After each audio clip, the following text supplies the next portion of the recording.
Oke, baik. Terima kasih, Manan. Karena pematik kita sudah ada ya, Supriyanti. Jadi di sesi kali ini kita mulai aja. Gimana? Siap ya? Silakan untuk sahabati Supriyanti bisa dimulai. Baik, terima kasih atas waktunya Mbak Riri, sahabat Riri ya. Dan Kak Wiro, sahabat Manan, terima kasih atas waktunya. Pada malam hari ini, saya Supriyati diamanai sebagai pemantik pada diskusi bab 2 tentang paradigma ilmu sosial budaya tentang sebuah pandangan. Yang pertama adalah pengantar. Pada tahun 1962, terbit sebuah buku mengenai perkembangan ilmu pengetahuan yang memicu perdebatan di kalangan ahli filsafat ilmu dan sejarah ilmu pengetahuan barat. Nah, buku itu berjudul The Structure of Scientific Revolution yang ditulis oleh Thomas Kuhn, diterbitkan kembali pada tahun 1970. Nah, jadi pada tahun 1962 itu buku tersebut pernah terbit dan diterbitkan lagi pada tahun 1970. Nah, buku itu menjadi kontroversial karena di dalamnya Kuhn ini mengajukan pendapat mengenai perkembangan ilmu pengetahuan yang berbeda dengan yang selama ini diyakini oleh banyak ilmuwan dan ahli filsafat ilmu. Nah, itulah yang menjadi kontroversial ya, yaitu mengikuti logika tertentu sebagaimana dikemukakan Circle Popper dalam Logic of Scientific Discovery tahun 1959. Buku Popper yang memuat teori falsifikasi atau falsification dan menolak teori verifikasi tersebut menjadi salah satu kitab suci filsafat ilmu pengetahuan di barat.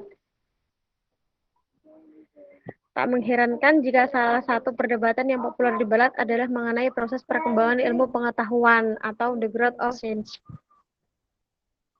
Selanjutnya, Mas.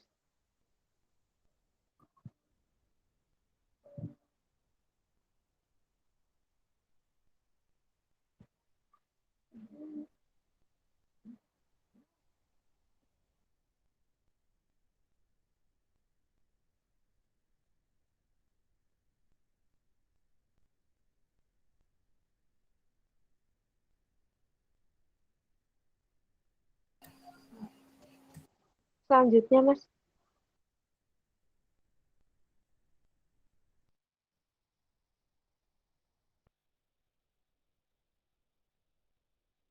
Sudah kelihatan? Sudah. Selanjutnya, buku kan juga kontroversial karena di dalamnya pun mengemukakan konsep penting yang kemudian sangat populer di kalangan para ilmuwan, yaitu konsep paradigma. Nah, seperti minggu kemarin kita juga telah membahas apa itu paradigma. Paradigma merupakan kata kunci terpenting dalam buku Kuhn karena menurutnya revolusi ilmu pengetahuan tidak lain adalah pergantian paradigma. Paradigma atau cara pandang. Nah, dengan kata lain, inti dari ilmu pengetahuan adalah paradigma itu sendiri. Di sini, paradigma menggeser kata kunci yang selama ini selalu menjadi pegangan para ilmuwan, yaitu teori.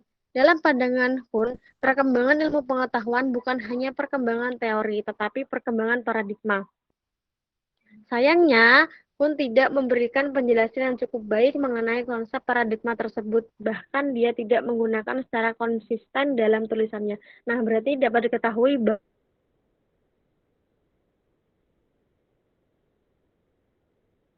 bahwa ada beberapa faktor-faktor yang menyebabkan buku itu menjadi kontroversial. Termen 1970 menemukan bahwa Kuhn ternyata telah menggunakan konsep paradigma dengan makna yang berbeda-beda dalam buku The Structure. Ada 21 makna paradigma yang ditemukannya. Hal ini menunjukkan bahwa Kuhn tidak menggunakan kata kuncinya secara ajek atau konsisten. Telah saya atas beberapa tulisan Kuhn menemukan adanya 17 makna paradigma. Meskipun berbeda dalam hal jumlah, saya sepakat dengan Masterman bahwa Kuhn tidak memiliki pandangan yang jelas, tegas, dan konsisten mengenai paradigma. Kritik terhadap konsep paradigma juga datang dari para ahli yang lain. Sebagian mengatakan bahwa konsep tersebut tidak banyak artinya bagi kajian mengenai perkembangan ilmu pengetahuan karena maknanya yang tidak begitu jelas. Menurut Schaeffer 1989. Meskipun Hun telah mencoba menjelaskan kembali pandangannya tentang paradigma dalam proskripnya pada 1972, sebagian yang lain berpendapat bahwa Hun telah menggelembungkan makna paradigma tersebut sedemikian rupa sehingga konsep tersebut kehilangan daya analisisnya. Karena dia menggunakan mengartikan paradigma ini secara berbeda-beda, maka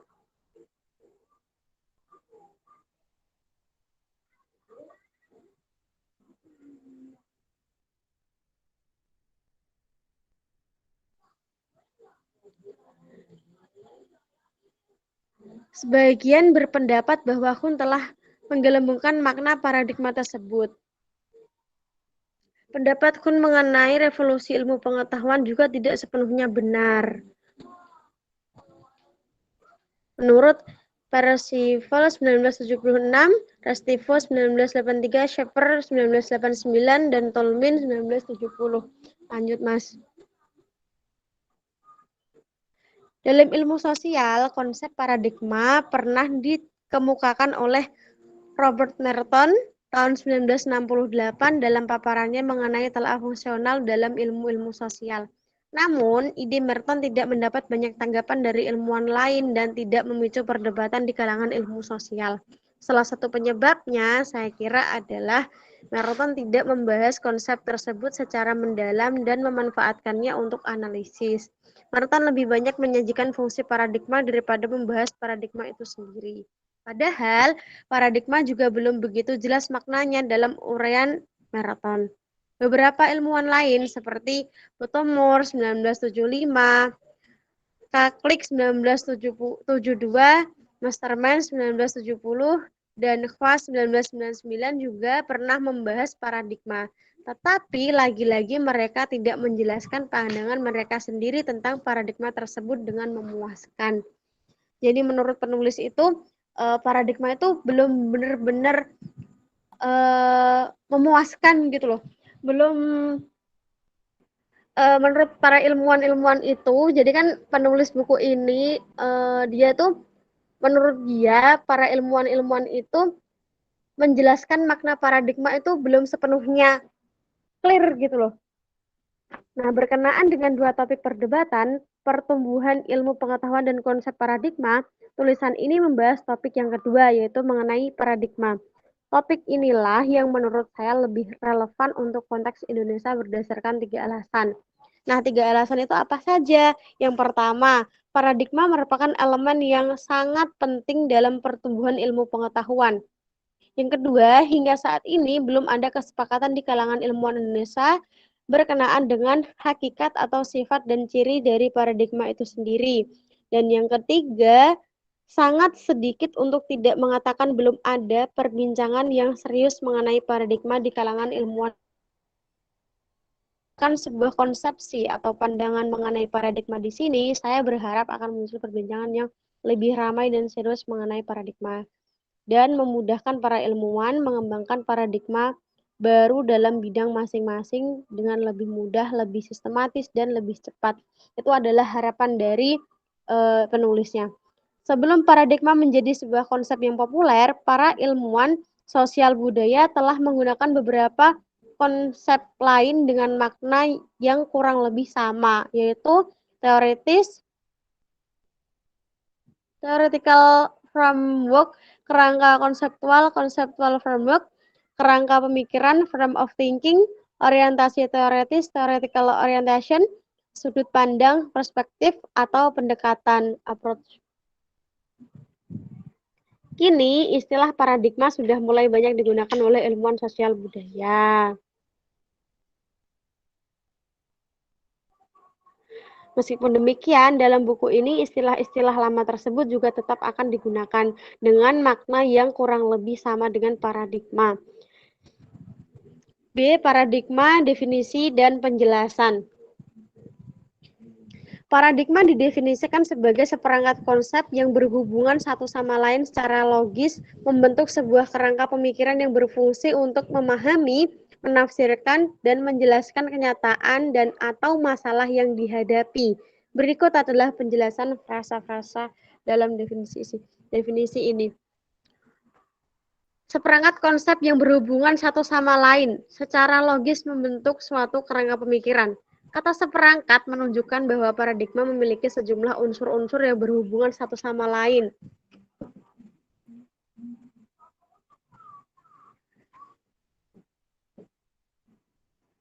Unsur-unsur ini adalah konsep-konsep, yaitu istilah-istilah atau kata yang diberi makna tertentu. Nah, makna itu biasanya disebut sebagai definisi.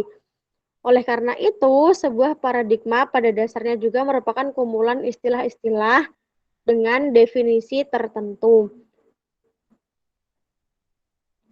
Kumpulan ini berbentuk sebuah kesatuan karena mereka ini berhubungan satu dengan yang lain secara logis atau saling bertaut, yakni secara paradigmatik dan sintakmatik.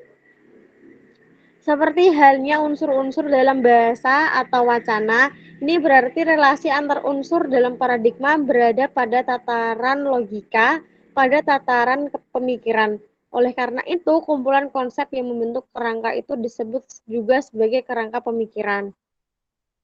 Menurut Ahimsa Putra 2009, kerangka pemikiran atau paradigma fungsionalisme struktural dalam ilmu sosial budaya misalnya terdiri atas banyak konsep dengan makna-makna tertentu seperti konsep fungsi, kebutuhan, integrasi, sistem, batas, interaksi, relasi, unsur adaptasi, latency, goals and statement, dan sebagainya.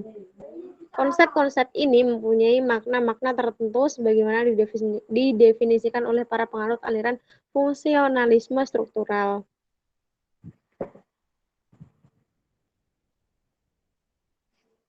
Lanjut, Mas.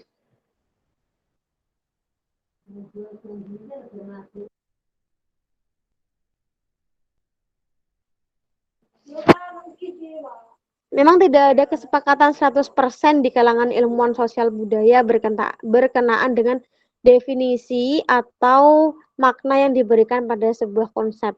Tetapi perbedaan definisi atas sebuah konsep yang ada di kalangan para penganut sebuah paradigma atau kerangka teori yang sama biasanya tidak terlalu besar sehingga komunikasi ilmiah di antara mereka masih dapat berlangsung dengan baik dan lancar. Jadi memang untuk menyamakan suatu pendapat itu kan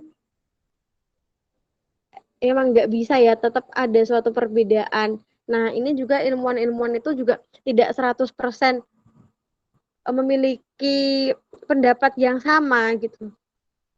Nah, yang kedua adalah frasa yang berfungsi untuk memahami dan menjelaskan kenyataan dan atau masalah yang dihadapi.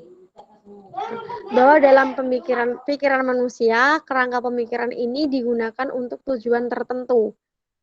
Berfungsi untuk memahami kenyataan, mendefinisikan kenyataan, menentukan kenyataan yang dihadapi, menggolongkannya ke dalam kategori-kategori, dan kemudian menghubungkannya dengan definisi kenyataan lainnya, sehingga terjalin relasi-relasi pada pemikiran tersebut. Relasi-relasi tersebut kemudian membentuk suatu gambaran tentang kenyataan yang dihadapi. Kenyataan yang dihadapi menimbulkan berbagai akibat atau reaksi dalam pikiran manusia.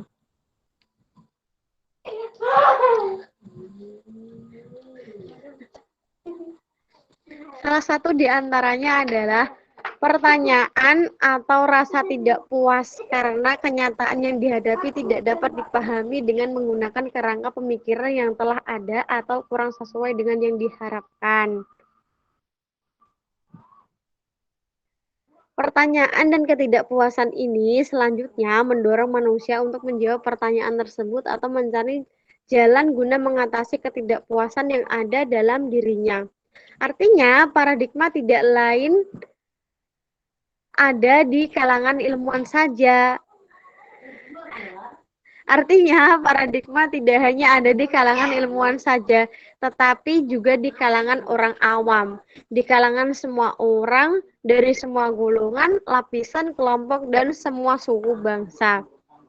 Namun, tidak berarti setiap orang menyadari kerangka pemikirannya sendiri. Bahkan, sebagian besar orang menyadari kerangka orang sebenarnya tidak menyadari atau tidak mengetahui seperti apa kerangka pemikiran yang dimilikinya, yang digunakannya untuk memahami situasi dan kondisi kehidupan sehari-hari.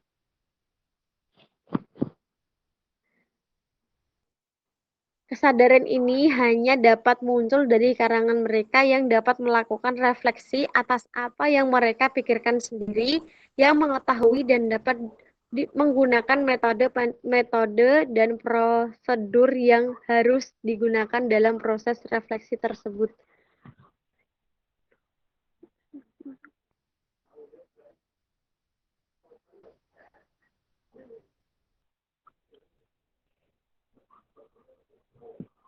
Banyak sarjana Indonesia telah menggunakan kerangka pemikiran fungsionalisme struktural dalam penelitian mereka atas gejala-gejala sosial budaya di Indonesia. Akan tetapi, tidak banyak yang betul-betul menyadari bahwa kerangka pemikiran tersebut telah mereka gunakan dalam aktivitas ilmiah mereka. Akibatnya, meskipun sebagian kajian dapat dikatakan telah menghasilkan teori fungsional struktural tertentu, ilmuwannya sendiri ternyata tidak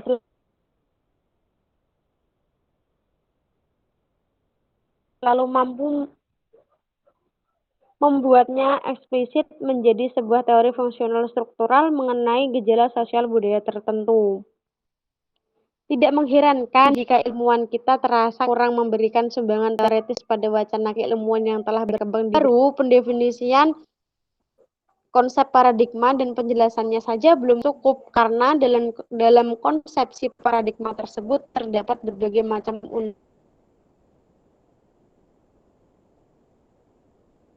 unsur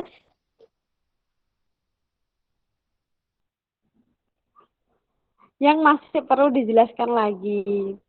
Rasa selanjutnya adalah seperangkat konsep barulah menunjuk pada sebuah gambaran umum tentang isi kerangka pemikiran tersebut. Padahal konsep-konsep di dalamnya tidak sama kedudukannya dan fungsinya, sehingga memiliki nama yang berbeda-beda pula. Oleh karena itu, diperlukan penjelasan atau paradigma tersebut. Apa saja konsep-konseptual, komponen-komponen konseptual atau unsur-unsur pemikiran yang membentuk sebuah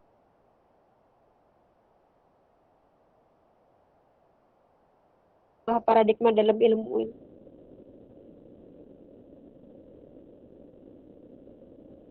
ilmu sosial budaya.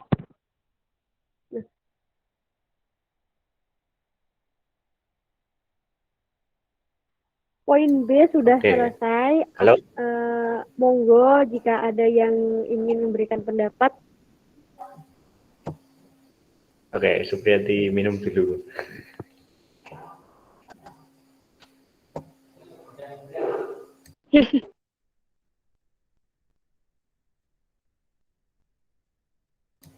Masuk. Iya, minum dulu. Menyemsek.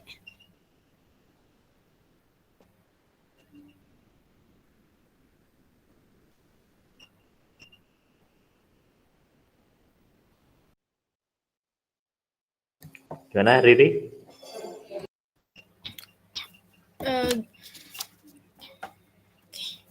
Jadi tadi yang definisi ini udah dibacakan sahabat kita ya, sahabat Supriyati. Jadi sendiri secara garis besar ya bisa dikatakan bahwa pendefinisian paradigma itu sendiri sebagaimana konsep yang menghubungkan satu sama lain, satu peristiwa lain, peristiwa tragedi, kemudian kenyataan dalam suatu masyarakat ataupun masalah dalam suatu masyarakat, mana itu berfungsi untuk menafsirkan, menjelaskan, mendefinisikan suatu hal tersebut. Nah, walaupun memang dalam kenyataannya itu pendefinisian paradigma ini sendiri kan banyak ya, banyak perbedaan pendapat antara tokoh satu dengan tokoh lain. Hal itu wajar di dalam sebuah ilmu pengetahuan seperti itu. Kemudian gimana, Supri? Mau lanjut? Boleh. Oke, kita lanjut lagi untuk untuk subbab unsur-unsur paradigma. Silakan, sahabati Supriyati. Terima kasih. Saya lanjutkan untuk pembacaan materinya. C. Unsur-unsur paradigma. Kaff dan Paine mengatakan bahwa sebuah perspektif dalam ilmu sosial budaya biasanya dapat dibedakan satu sama lain atas dasar asumsi-asumsi atau anggapan-anggapan dasarnya tentang objek yang diteliti, masalah-masalah yang ingin diselesaikan, konsep-konsep, metode-metode, serta teori-teorinya. Di sini tersirat pandangan bahwa sebuah perspektif atau pendekatan mereka berdua tidak menyebutnya paradigma memiliki sejumlah unsur, di antaranya asumsi dasar, konsep, metode, pertanyaan, dan jawaban-jawaban yang diberikan. Jika perspektif adalah juga paradigma, maka unsur ini dapat dikatakan sebagai unsur-unsur paradigma. Akan tetapi, pandangan tentang unsur-unsur ini menurut saya masih belum lengkap. Masih ada elemen-elemen lain yang belum tercakup di dalamnya. Misalnya, unsur model. Selain itu, unsur metode juga masih perlu dirinci lagi. Kaff dan Paine juga masih belum menjelaskan bagaimana kira-kira urutan unsur-unsur tersebut dalam sebuah paradigma atau kerangka berpikir tertentu. Lebih dari itu, mereka juga tidak selalu menjelaskan secara rinci makna dari unsur-unsur paradigma tersebut, sehingga kita bisa selalu dapat mengetahui dengan baik apa yang mereka maksudkan. Terlepas dari sejumlah kekurangan yang ada, pandangan Kaff dan Paine setidak-tidaknya telah membukakan sebuah jalan untuk sampai pada sebuah rumusan mengenai paradigma yang lebih jelas, sistematis, dan rapi, serta lebih dapat dimanfaatkan untuk pengembangan ilmu pengetahuan dan paradigma itu sendiri.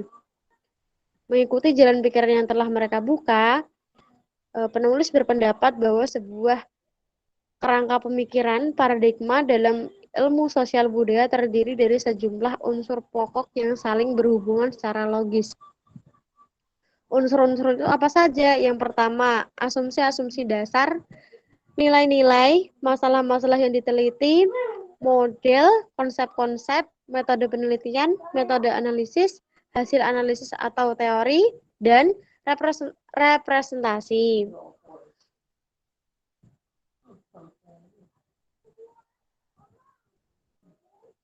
Nah, setelah itu unsur-unsur itu diurai satu persatu. Yang pertama ada asumsi-asumsi atau anggapan-anggapan dasar. Basic assumption. Asumsi dasar merupakan unsur paradigma yang dianggap sangat penting dalam wacana ilmiah di Barat karena merupakan pokok-pokok pikiran yang mendasari sebuah paradigma. Pembahasan mengenai berbagai macam hal umumnya selalu mengemukakan sejumlah asumsi dasar yang menjadi landasannya. Asumsi atau anggapan dasar dapat didefinisikan sebagai pandangan-pandangan mengenai suatu hal. Bisa berupa benda, ilmu pengetahuan, tujuan, sebuah disiplin, dan sebagainya. Yang sudah diterima kebenarannya.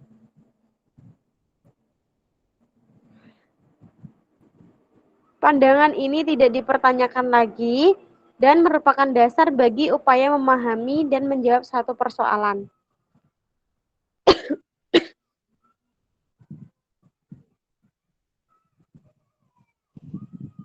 Asumsi-asumsi dasar ini bisa lahir dari perenungan-perenungan filosofis dan reflektif, pengamatan yang seksama, dan bisa pula dari penelitian-penelitian yang seksama atas berbagai macam gejala empiris.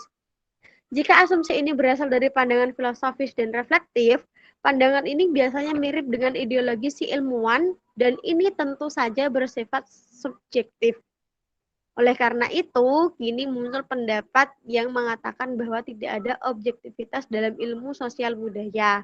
Sebab apa yang selama ini dianggap sebagai objektivitas ternyata juga didasarkan pada asumsi-asumsi filosofis tertentu yang tidak berbeda dengan ideologi. Asumsi biasanya tersirat dalam rumusan-rumusan tentang hakikat suatu atau definisi mengenai sesuatu yang dipelajari. Dan ini biasanya merupakan jawaban atas pertanyaan, apa itu? Misalnya, apa itu kebudayaan, apa itu masyarakat, dan apa yang lain-lain sebagainya. Jawaban atas pertanyaan-pertanyaan ini pada umumnya menyiratkan sejumlah asumsi yang melatar belakangi jawaban yang diajukan. Seperti halnya fondasi sebuah gedung yang tidak terlihat. Demikian pula asumsi dasar. Suatu paradigma dalam ilmu sosial budaya biasanya mempunyai banyak asumsi dasar. Akan tetapi, tidak semua asumsi dasar ini selalu dikemukakan secara eksplisit. Bahkan kadang-kadang malah tidak dipaparkan sama sekali karena semua orang dianggap telah mengetahuinya. Ada pula ilmuwan yang melakukan ini atas dasar anggapan bahwa menyatakan secara eksplisit asumsi-asumsi dasar yang dijadikan landasan sama dengan membukakan pintu kepada ilmuwan lain untuk melakukan kritik yang telak terhadap kajian yang dilakukannya. Oleh karena itu, tidaklah terlalu mengherankan jika sebagian ilmuwan tidak mengetahui dengan baik asumsi-asumsi dasar paradigma yang dilakukannya dalam mempelajari suatu gejala. Dalam mempelajari suatu gejala sosial budaya pastinya. Banyak di antara kita, misalnya, mengetahui teori evolusi masyarakat dan kebudayaan dari tokoh-tokoh seperti L.H.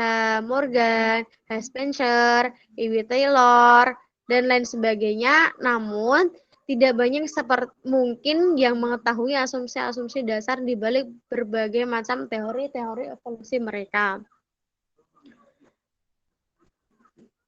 Nah, mengapa digunakan istilah asumsi?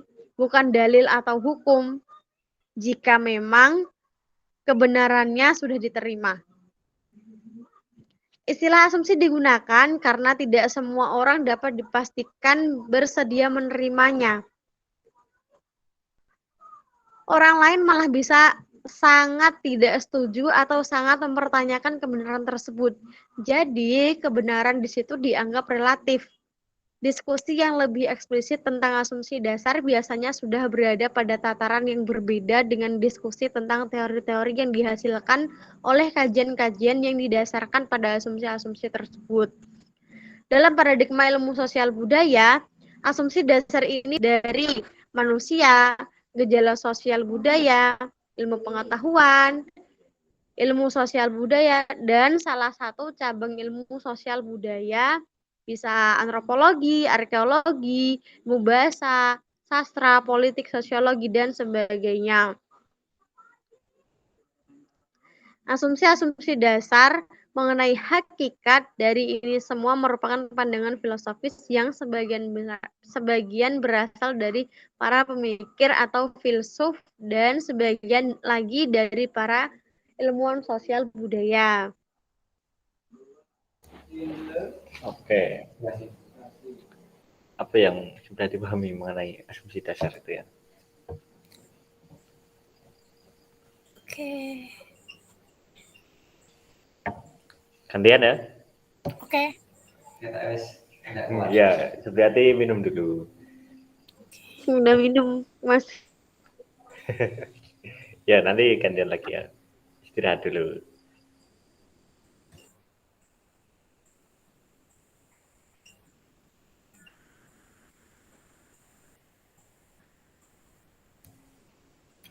Oke, ya, lanjut aja. Riri ya. Yang kedua itu nilai-nilai atau values. Selain asumsi dasar, unsur lain yang mendasari setiap paradigma adalah sejumlah kriteria atau patokan untuk menentukan apakah sesuatu itu baik atau benar atau salah dan bermanfaat atau tidak. Patokan-patokan inilah yang disebut dengan nilai. Dinyatakan atau tidak, nilai-nilai selalu ada di balik setiap kegiatan ilmiah. Karena di situ selalu ada persoalan benar atau salah. bermanfaat atau tidak. Dengan patokan ini pula lah seorang ilmuwan akan menilai hasil penelitian ilmuwan lain, kinerja mereka atau produktivitas mereka. Meskipun nilai-nilai pada umumnya menyatakan tentang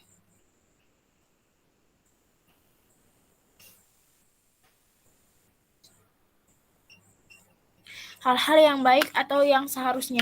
Sebenarnya, nilai-nilai juga berkenan dengan yang tidak baik atau yang buruk. Oleh karena itu, bisa pula nilai yang dibuat eksplisit bukanlah yang baik tetapi yang buruk. Hal ini dilakukan mungkin dengan tujuan agar para ilmuwan dapat lebih terhindar dari melakukan hal-hal yang buruk. Dalam sebuah paradigma ilmu sosial budaya, nilai ini paling tidak mengenai tentang ilmu pengetahuan, ilmu sosial budayanya itu sendiri, kemudian penelitian-penelitian ilmiah, analisis ilmiah, dan hasil penelitian. Nilai-nilai ini selalu ada dalam setiap cabang ilmu, tetapi rumusan, penekanan, dan keeksplisitannya berbeda-beda. Ada cabang ilmu pengetahuan yang nilainya lebih mementingkan pada manfaat ilmu, tetapi bersifat implisit. Kemudian pada disiplin lain, nilai ini dibuat sangat eksplisit. Nilai-nilai mana yang ditekankan oleh suatu komunitas atau organisasi ilmuwan bisa berbeda-beda. Hal ini sangat dipengaruhi oleh nilai-nilai budaya masyarakat tempat para ilmuwan tersebut. Bentar, mana sih?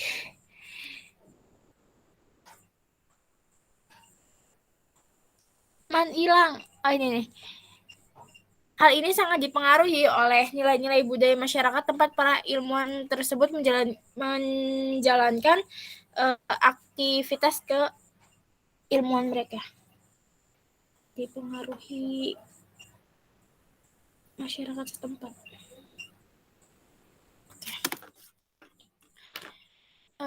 Misalnya mau ke atas lagi mah. Ilmuwan sosial Amerika Serikat misalnya mungkin saja menekankan nilai-nilai tertentu yang bagi ilmuwan sosial budaya di negeri lain kurang begitu penting. Nilai-nilai ini sebenarnya sangat banyak, tetapi dalam kehidupan sehari-hari justru sangat sedikit yang dinyatakan secara eksplisit. Inilah mungkin yang membuat para ilmuwan seringkali tidak tahu bahwa mereka telah melakukan hal-hal yang sebenarnya tidak selaras dengan atau bahkan melanggar nilai-nilai yang mendasar kegiatan ilmiah mereka. Sebagai contoh, berkenaan dengan ilmu, dalam ilmu-ilmu sosial budaya, ada yang mengatakan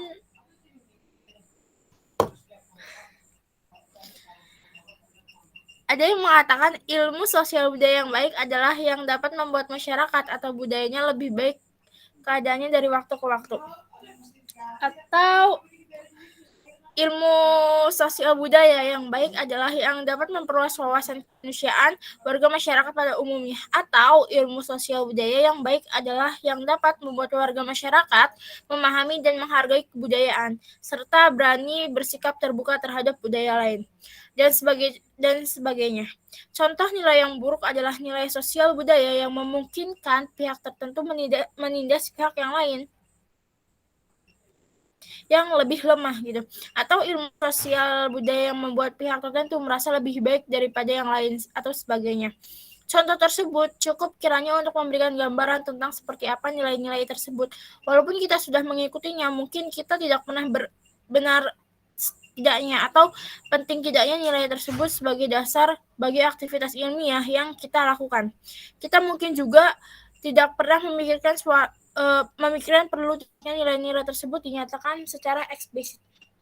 Jadi nilai-nilai di sini tuh tadi ya berkaitan dengan baik buruknya, kemudian benar atau salahnya, bermanfaat atau tidaknya, yang mana hal tersebut ini dipengaruhi oleh masyarakat atau budaya setempat, tergantung bagaimana peneliti itu terjun langsung di budaya mana gitu. Yang kadang juga dalam perbandingan budaya satu dengan budaya lain itu selalu ada seperti tadi ya, menindas kebudayaan lain atau kebudayaan yang lemah. Nah, kita lanjut ke pembahasan yang ketiga, yaitu model. Unsur ketiga dalam paradigma adalah model atau perumpamaan, analogi, kiasan atau gejala-gejala yang dipelajari. Oke, berarti sepintas lalu Model juga terlihat seperti asumsi dasar, tetapi model berbeda dengan asumsi dasar. Sebagai perumpamaan dari suatu kenyataan, sebuah model bersifat menyederhanakan. Perumpamaan. Oke, perumpamaan yang menyederhanakan.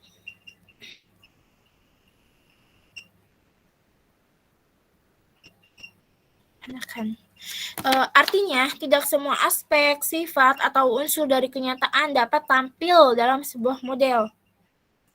Dalam paradigma ilmu sosial budaya, model dapat dibedakan menjadi dua, yakni model utama dan model pembantu. Model yang dimaksud di sini ialah primary model. Model utama merupakan model yang lebih dekat dengan asumsi dasar. Model ini menjadi pembimbing seorang peneliti dalam mempelajari suatu gejala. Model ini bisa berupa kata-kata uraian maupun gambar, namun pada umumnya berupa uraian.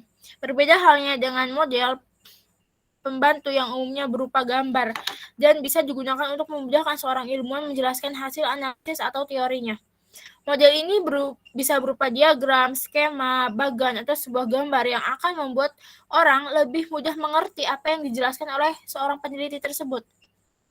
Nah, model utama harus sudah ada sebelum seorang peneliti melakukan penelitiannya. Namun, model pembantu biasanya itu muncul dalam hasil analisis atau setelah penelitian dan analisis yang dilakukan. Sebagai perumpamaan dari suatu gejala atau realita tertentu, sebuah model ini bersifat menyederhanakan gejala itu sendiri. Yang mana artinya tidak semua aspek, sifat, atau unsur dari gejala tersebut ditampilkan dalam model. Seorang peneliti yang mengawali penelitian dengan mengatakan bahwa kebudayaan itu seperti organisme atau makhluk hidup, pada dasarnya dia telah menggunakan model organisme dalam penelitiannya.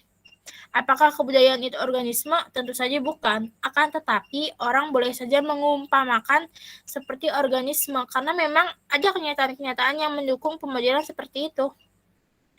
Jadi, sebuah model itu muncul karena adanya persamaan-persamaan tertentu antara fenomena satu dengan fenomena yang lain. Nah, perbedaan pada penekanan atas persamaan-persamaan inilah yang kemudian membuat ilmuwan yang satu menggunakan model yang berbeda dengan ilmuwan lainnya. Persamaan ini pula lah yang kemudian membimbing seorang ilmuwan ke arah model tertentu, yang berarti ke arah penjelasan tertentu tentang gejala yang dipelajari. Pada saat yang sama, sebuah model berarti juga membelokkan si ilmuwan dari penjelasan lain. Oleh karena itu, sebuah model bisa dikatakan membimbing, tetapi bisa pula menyesatkan. Tidak ada model yang salah atau yang paling benar. Semua model benar belaka. Yang membedakan adalah produktivitasnya. Artinya, implikasi teoritis dan metodologis ada yang bakal lahir dari penggunaan model tertentu dalam mempelajari suatu gejala. Sebuah model yang banyak menghasilkan implikasi teoritis dan metodologis merupakan sebuah model yang produktif. Meskipun demikian, seorang ilmuwan bisa saja memilih sebuah model yang tidak begitu produktif karena dianggap dapat memberikan pemahaman baru atas gejala yang dipelajari. Seperti produktivitas sebuah model tidak dapat ditentukan dari awal karena dalam perkembangan selanjutnya, ilmuwan-ilmuwan lain mungkin saja akan dapat merumuskan pertanyaan-pertanyaan baru yang tak terduga berdasarkan atas model tersebut. Model utama digunakan para ilmuwan karena pada tatanan empiris, gejala sosial budaya ini merupakan gejala yang sangat kompleks, sehingga diperlukan model-model, perumpamaan-perumpamaan yang dapat menyederhanakan kompleksitas tersebut, dapat merangkumnya, dapat mengetahui unsur-unsur, serta dapat mempelajari saling keterikatan antar unsur-unsur tersebut atau gejala tersebut dengan cara tertentu. Sebuah model biasanya dapat ditemukan dalam pernyataan-pernyataan yang bersifat mengumpamakan atau perumpamaan seperti itu. Dalam buku-buku atau artikel tentang evolusi masyarakat dan kebudayaan misalnya, sering kita temukan pertanyaan, masyarakat itu seperti organisme atau kebudayaan itu seperti organisme. Sedang dalam buku atau artikel strukturalisme, kita akan banyak menemukan pernyataan kebudayaan itu seperti bahasa dan sebagainya. Organisme adalah model utama yang digunakan oleh para ahli evolusi dalam mempelajari masyarakat dan kebudayaan, sedangkan bahasa adalah model yang digunakan oleh pengikut aliran strukturalisme.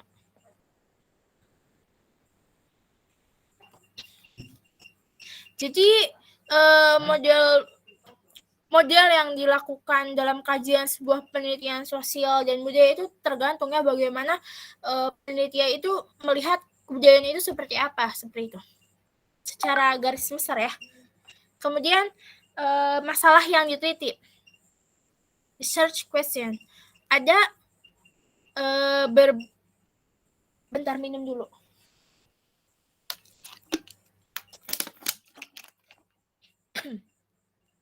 Oke, lanjut. Ada berbagai pendapat mengenai makna masalah penelitian ini. Demikian pula dalam menyatakannya. Ada yang menggunakan istilah masalah penelitian atau permasalahan penelitian, juga pertanyaan penelitian. Hal yang jelas adalah suatu penelitian selalu berawal dari kebutuhan untuk memperoleh jawaban atas pertanyaan-pertanyaan tertentu atau keinginan yang membuktikan kebenaran atau dugaan-dugaan secara empiris. Oleh karena itu, dalam kegiatan penelitian, masalah penelitian biasanya muncul dalam bentuk pertanyaan-pertanyaan yang ingin dijawab atau hipotesis yang ingin diuji kebenarannya. Dalam hal ini, setiap paradigma memiliki masalah-masalah sendiri, karena sebagaimana dikatakan oleh Kuhn, dan sebuah paradigma pada dasarnya muncul ketika ada pernyataan-pernyataan baru yang tidak dapat dijawab menggunakan paradigma yang ada. Penelitian untuk memenuhi kebutuhan pertama selalu berawal dari sejumlah pertanyaan mengenai gejala-gejala tertentu yang dianggap menarik, aneh, mengkhawatirkan, menakutkan, merugikan, dan seterusnya. Sedangkan penelitian kedua selalu berawal dari sejumlah pernyataan yang masih perlu ingin dibuktikan kebenarannya atau hipotesis. Oleh karena itu, dalam setiap penelitian terus ada pertanyaan-pertanyaan yang ingin dijawab atau hipotesis-hipotesis yang ingin dibuktikan. Penelitian yang berawal dari beberapa pertanyaan tidak perlu lagi menggunakan hipotesis. Demikian pula penelitian yang berawal dari sejumlah hipotesis tidak perlu lagi menggunakan pertanyaan. Namun, jika suatu penelitian dimaksudkan untuk menjawab pertanyaan sekaligus menjawab hipotesis, hal itu juga tidak dilarang. Walaupun ini mungkin malah akan menambah beban penelitiannya. Perlu diingat di sini bahwa setiap pertanyaan atau hipotesis pada dasarnya itu menyimpan asumsi-asumsi dasar yang berkenaan dengan gejala-gejala yang diteliti atau tujuan meneliti, ilmu pengetahuan, dan sebagainya. Oleh karena itu, seorang peneliti perlu selalu memperhatikan dan menganalisis dengan sesama pertanyaan-pertanyaan atau hipotesis-hipotesis yang akan dirumuskan. Hanya dengan begitu, dia dapat bisa lanjut, Man? Oke. Hanya dengan begitu, dia dapat menentukan dengan tepat paradigma yang akan digunakan untuk mempelajari gejala yang dipilihnya. Dengan demikian, kita tahu bahwa sekarang sebuah paradigma tidak dapat ditentukan lebih dulu penggunanya sebelum diketahui pertanyaan penelitian atau hipotesis. Jadi selama pertanyaan penelitian atau hipotesis belum dirumuskan, selama itu pula paradigma belum dapat ditentukan. Jadi kayak kita dalam membuat atau mengkaji entah itu peristiwa, entah itu kebudayaan di suatu daerah, kebudayaan masyarakat tertentu, itu kan kita selalu dimulai dari pertanyaan-pertanyaan asumsi-asumsi dasar yang mana nanti akan dikembangkan dalam hipotesis-hipotesis gitu, pertanyaan-pertanyaan yang akan diajukan, pertanyaan-pertanyaan yang akan dibuktikan kebenarannya, entah itu nanti melalui data-data yang observasi wawancara ataupun data-data dan lainnya. Sehingga setelah adanya pertanyaan-pertanyaan ini nanti barulah muncul paradigma gitu. Jadi paradigma ini nggak muncul lebih dulu ya. Jadi harus ada pertanyaan-pertanyaan yang mendasari dulu bagaimana paradigma itu muncul kayak gitu. Yang kita lanjut subbab kelima itu kata kunci atau keywords. Kata kunci adalah istilah yang sekarang bisa digunakan untuk menyebut konsep-konsep pokok atau konsep yang digunakan untuk menganalisis dan memahami gejala yang dipelajari. Konsep-konsep pokok gitu kan. Pada masa lampau, kata kunci belum dianggap memiliki kedudukan penting dalam wacana ilmiah. Kini, para ilmuwan menyadari bahwa kata kunci merupakan salah satu elemen pokok dalam sebuah paradigma, sehingga tidak ada penelitian ilmiah yang tidak menggunakan kata kunci. Hal ini tercermin jelas dari tuntutan yang diberikan pada ilmuwan untuk mencantumkan kata-kata kunci yang mereka gunakan dalam penelitian ketika mereka menuliskan hasil penelitian tersebut dalam sebuah jurnal ilmiah. Kayak kita gitu. Kalau kita misal seperti tadi ya, kita meneliti tentang kebudayaan daerah gitu. Nah, kita pasti dalam abstrak itu di bawahnya selalu ada kata kunci. Yang nanti kata kunci juga ini membantu kita untuk mengembangkan penelitian kita kayak gitu. Di sini kata kunci atau konsep pokok secara sederhana didefinisikan sebagai istilah-istilah atau kata-kata yang diberi makna tertentu sehingga membuatnya dapat digunakan untuk menganalisis, memahami, menafsirkan, dan menjelaskan peristiwa atau gejala sosial budaya yang dipelajari. Setiap paradigma pasti memiliki sejumlah kata kunci yang dibuatnya berbeda dengan paradigma lain. Kata kunci yang sangat penting di situ biasanya juga menjadi nama dari paradigma tersebut. Paradigma strukturalisme misalnya, secara jelas menunjukkan bahwa kata kunci terpenting di situ adalah struktur. Berbeda, nggak apa-apa man, maaf, nggak apa-apa, Riri aja dulu, lagi enak baca. Lanjut. Misalnya kita di sini strukturalisme ya, jadi secara jelas kata kuncinya itu struktur gitu. Berbeda dengan paradigma evolusionisme yang kata kuncinya evolusi. Berbeda juga dengan paradigma postmodernisme yang kata kuncinya adalah postmodern gitu. Ketika sebuah istilah diberi makna tertentu oleh seorang ilmuwan yang kebetulan membutuhkan istilah tersebut untuk dapat menjelaskan sebuah gejala, pada saat itulah istilah berdasarkan definisi di atas menjadikan sebuah konsep. Sebagai contoh, kata kebudayaan. Pada mulanya, istilah kebudayaan adalah istilah sehari-hari yang kemudian diberi definisi oleh orang-orang tertentu. Di antaranya Ki Hajar Dewantoro. Kemudian beberapa orang memberikan definisi baru. Di antaranya Kwejariningrat. Semenjak itu, kata kebudayaan ini menjadi sebuah konsep yang penting dalam dunia ilmu pengetahuan, terutama ilmu-ilmu sosial budaya dan khususnya itu antropologi. Istilah seperti masyarakat, sosialisasi, enkulturasi, integrasi sosial, konflik, dan sebagainya yang merupakan konsep-konsep gitu. Karena sebagian besar istilah ini dalam kehidupan sehari-hari tidak jelas maknanya. Terbukti banyak orang yang tidak dapat menjelaskan dengan baik kalau ditanya. Para ilmuwan sosial budaya kemudian berusaha merumuskan makna istilah-istilah tersebut agar istilah-istilah itu kemudian dapat digunakan untuk memahami dan menjelaskan peristiwa dan gejala sosial budaya. Hal ini memang perlu dilakukan karena seorang ilmuwan tidak bekerja sendirian. Kerja ilmiah atau kerja membangun sebuah perangkat pengetahuan yang ilmiah adalah sebuah kerja sosial atau kerja kolektif. Nah, kerja kolektif inilah yang hanya akan dapat mencapai tujuan yang diinginkan jika yang terlibat di dalamnya menggunakan satu bahasa dan menggunakan sistem pemaknaan yang kurang lebih sama. Sebuah konsep dalam ilmu sosial budaya dapat diberi sejumlah definisi. Seperti halnya konsep kebudayaan yang didefinisikan sekarang mungkin mencapai 200 buah lebih. Dalam hal ini perlu diingat bahwa sebuah definisi bukanlah definisi yang paling benar, karena setiap konsep dapat diberi definisi dari sudut pandang tertentu dengan cara tertentu. Hal yang perlu diperhatikan adalah apakah definisi konsep tertentu memungkinkan peneliti mempelajari, memahami, menjelaskan gejala yang diteliti dengan lebih baik atau lebih akurat. Oleh karena itu, sebelum merumuskan sebuah definisi, seyogianya penelitian melakukan kajian pustaka yang cukup komprehensif agar memperoleh berbagai divisi yang telah dibuat oleh para ilmuwan lain berkenan dengan konsep-konsep yang digunakan dalam penelitian. Jadi kita setiap mengkaji suatu kebudayaan gitu ya, suatu kebudayaan yang bersifat masyarakat ataupun hal yang lain gitu kan, kita selalu ditemukan oleh dengan konsep-konsep, yang mana konsep-konsep ini tuh nggak hanya satu dua gitu, tergantung bagaimana seseorang itu memandang konsep tersebut dari sudut pandang yang mana. Nah, oleh karena itu setiap kita ingin mendefinisikan sesuatu, perlunya juga sih kita untuk mencari referensi hal-hal lain gitu, yang mana nanti kita bisa bandingkan, kemudian kita bisa ambil satu kesimpulan gitu untuk mendefinisikan suatu konsep tertentu.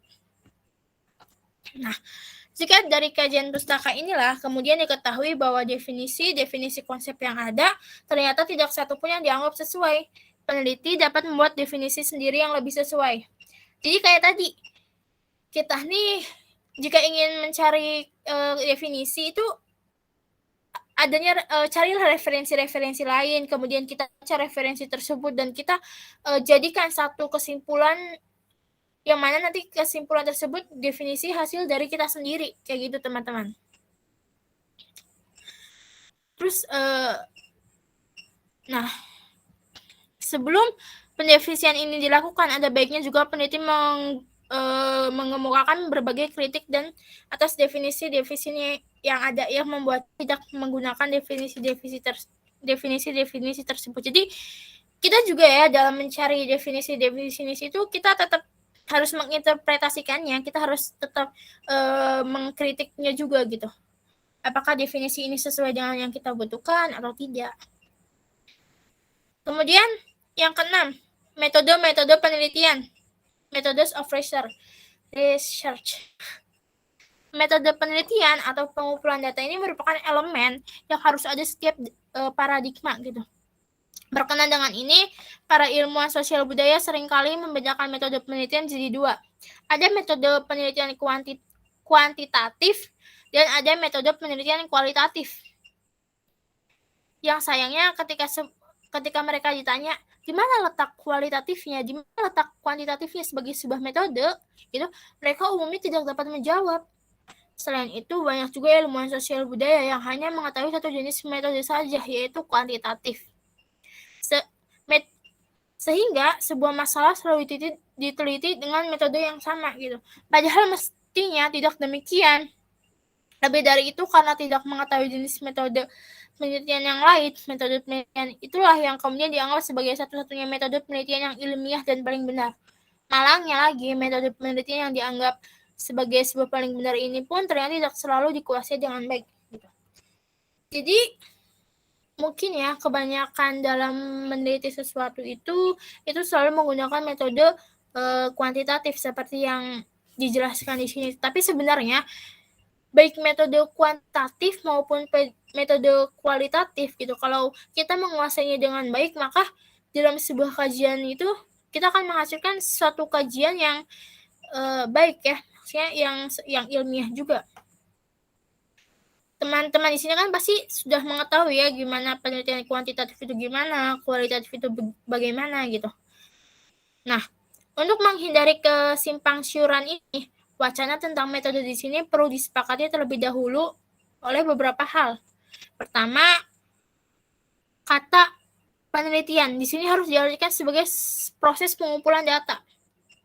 Oleh karena itu, metode penelitian kuantitatif dan kualitatif tidak lain adalah metode atau cara untuk mengumpulkan data kualitatif maupun data kuantitatif. Jadi yang bersifat kuantitatif atau kualitatif di sini bukanlah metodenya tapi datanya gitu. Jadi mungkin teman-teman sudah tahu ya gimana data kualitatif, gimana data kuantitatif, itu teman-teman pasti tahu. Nah, sifat data inilah turut menentukan cara kita untuk mendapatkannya gitu. Untuk itu kita perlu tahu ciri-ciri penting yang ada pada masing-masing data. Dilihat dari sudut pandang ini, sebenarnya tidak ada pemisahan dan tidak perlu adanya pemisahan yang sangat tegas dan kaku antara penelitian kualitatif dan penelitian kuantitatif sebagaimana sering dilakukan oleh sebagian ilmu sosial budaya yang kurang memahami metode-metode penelitian. Kedua, metode penelitian tidak sama dengan metode analisis, sehingga perlu dipisahkan gitu. Keduanya menuntut kemampuan yang berbeda. Mereka yang mahir melakukan penelitian atau pengumpulan data belum tentu mampu menganalisis data yang diperoleh. Sebaliknya, mereka yang mampu menganalisis data yang baik belum tentu juga mereka memiliki kemampuan yang baik dalam mengumpulkan data. Lokasi kegiatan dua metode ini juga berbeda. Kalau metode penelitiannya digunakan ketika peneliti berada di lapangan atau dalam laboratorium, metode analisis data digunakan setelah kembali dari lapangan atau dari luar laboratorium. Di Indonesia, pembedaan seperti ini tidak selalu diketahui dan dilakukan sehingga banyak penelitian sosial budaya Indonesia yang sangat mahir data, tetapi seringkali mereka kurang mampu dalam menganalisis data yang mereka ambil dari lapangan. Seperti itu. Mereka baru menyadarinya ketika mengalami kesulitan dalam memproses data yang telah dikumpulkan untuk menjawab masalah yang diteliti. Sehubungan dengan itu, perlu diingat bahwa persoalan utama dalam penelitian adalah bagaimana menjawab pertanyaan yang telah dikemukakan dengan memuaskan dan meyakinkan. Hal ini tentu saja sangat tergantung pada data yang berhasil dihimpun, baik berupa data kuantitatif maupun kualitatif ataupun keduanya. Kemudian, metode analisis. Metode analisis data pada dasarnya adalah cara untuk memilah-milih, mengelompokkan data kualitatif maupun kuantitatif, agar dapat ditetapkan relasi-relasinya tertentu antara kategori data yang satu dengan data yang lain. Sebagaimana hal metode penelitian, metode analisis kuantitatif dan metode analisis kualitatif harus diartikan sebagai metode menganalisis data kualitatif ataupun menganalisis data kuantitatif. Pertanyaannya mudah, seperti apa metode analisis data kuantitatif dan seperti apa pula metode analisis kualitatif? Mengelompokkan data kuantitatif memerlukan siasat atau cara yang berbeda dengan mengelompokkan data kualitatif, karena sifat dan ciri data tersebut memang berbeda. Saat tidak akan membicarakan analisis data kuantitatif, karena itu bukan tujuan utama penulisan ini. Dan setahu saya, hal ini juga sudah banyak diajarkan dalam kuliah-kuliah mengenai metode penelitian. Tidak demikian halnya dengan metode analisis data kualitatif. Metode analisis data kualitatif pada dasarnya sangat memerlukan kemampuan untuk menemukan persamaan-persamaan dan perbedaan di antara data kualitatif. Hal ini hanya dapat dilakukan dengan baik apabila konsep-konsep teoritis yang digunakan telah didefinisikan dengan baik juga. Persamaan dan perbedaan pada data kualitatif ini tidak begitu mudah ditemukan. Namun, jika pada saat pengumpulan data ini sudah dikelompokkan terlebih dahulu, hal itu akan mempermudah proses analisis lebih lanjut. Sebagai contoh adalah data mengenai sistem kepercayaan. Data kualitatif yang terkumpul hanya akan memadai untuk dianalisis bila didefinisi sistem kepercayaan ini sedemikian rupa sehingga dapat mencakup berbagai gejala empiris yang tergolong dalam sistem kepercayaan. Definisi sistem ini paling tidak harus dapat merangkum kegiatan ritual, upacara, mitos-mitos, serta pandangan-pandangan mengenai dunia supranatural. Tanpa definisi semacam ini, data yang terkumpul tidak akan lengkap, dan tanpa data yang cukup lengkap, persamaan dan perbedaan dalam data tidak akan mudah terlihat sehingga analisis akan sulit dilakukan. Berkenaan dengan metode analisis ini, hal yang paling perlu diperhatikan adalah tujuan akhir dari kerja analisis itu sendiri. Kita harus selalu bertanya, analisis ini ditunjukkan untuk memberikan hasil seperti apa sih? Hasil ini harus merupakan jawaban atas pertanyaan penelitian. Oleh karena itu, dengan memperlihatkan secara saksama pertanyaan penelitian, sebenarnya kita sudah dapat menentukan sejak awal metode analisis seperti apa yang akan kita lakukan atau kita perlukan gitu. Meskipun ada beberapa macam jenis metode analisis, secara umum kita dapat mengatakan bahwa tujuan akhir analisis adalah menetapkan hubungan-hubungan antara suatu variabel, gejala, unsur tertentu dengan variabel dan unsur yang lain, dan menetapkan jenis hubungan yang ada di situ. Dari sini kita dapat menilai sendiri apakah analisis yang dilakukan telah mencapai hasil yang diinginkan. Setiap paradigma selalu mempunyai metode analisis tertentu yang kadang-kadang sama dengan paradigma lain. Meskipun demikian, setiap paradigma selalu memiliki metode analisis data. Next one ke bawah. Yang khas gitu. Metode analisis inilah yang kemudian akan menentukan corak hasil analisis atau teorinya. Metode analisis dalam paradigma evolusionisme misalnya tidak sama dengan metode analisis data dalam paradigma fungsionalisme, walaupun data tersebut mungkin saja dikumpulkan dengan menggunakan metode yang sama. Metode analisis evolusional tentunya harus dapat menghasilkan teori-teori evolusi kebudayaan, sementara metode analisis fungsional tentunya harus dapat menghasilkan teori-teori fungsional kebudayaan. Dan ke-8 itu ada hasil analisis atau teori. Setelah peneliti menganalisis data yang diperoleh gitu, baik itu data yang diperoleh dari kualitatif maupun kuantitatif, hasil tersebut kita sebut dengan simpulan yang menyatakan relasi antar variabel, antar unsur, antar gejala yang diteliti, atau menyatakan hakikat dari gejala yang diteliti tersebut. Inilah yang disebut teori, dan inilah yang merupakan tujuan akhir dari setiap penelitian. Teori ini juga merupakan jawaban atas pertanyaan penelitian yang telah dikemukakan. Oleh karena itu, teori juga dapat didefinisikan sebagai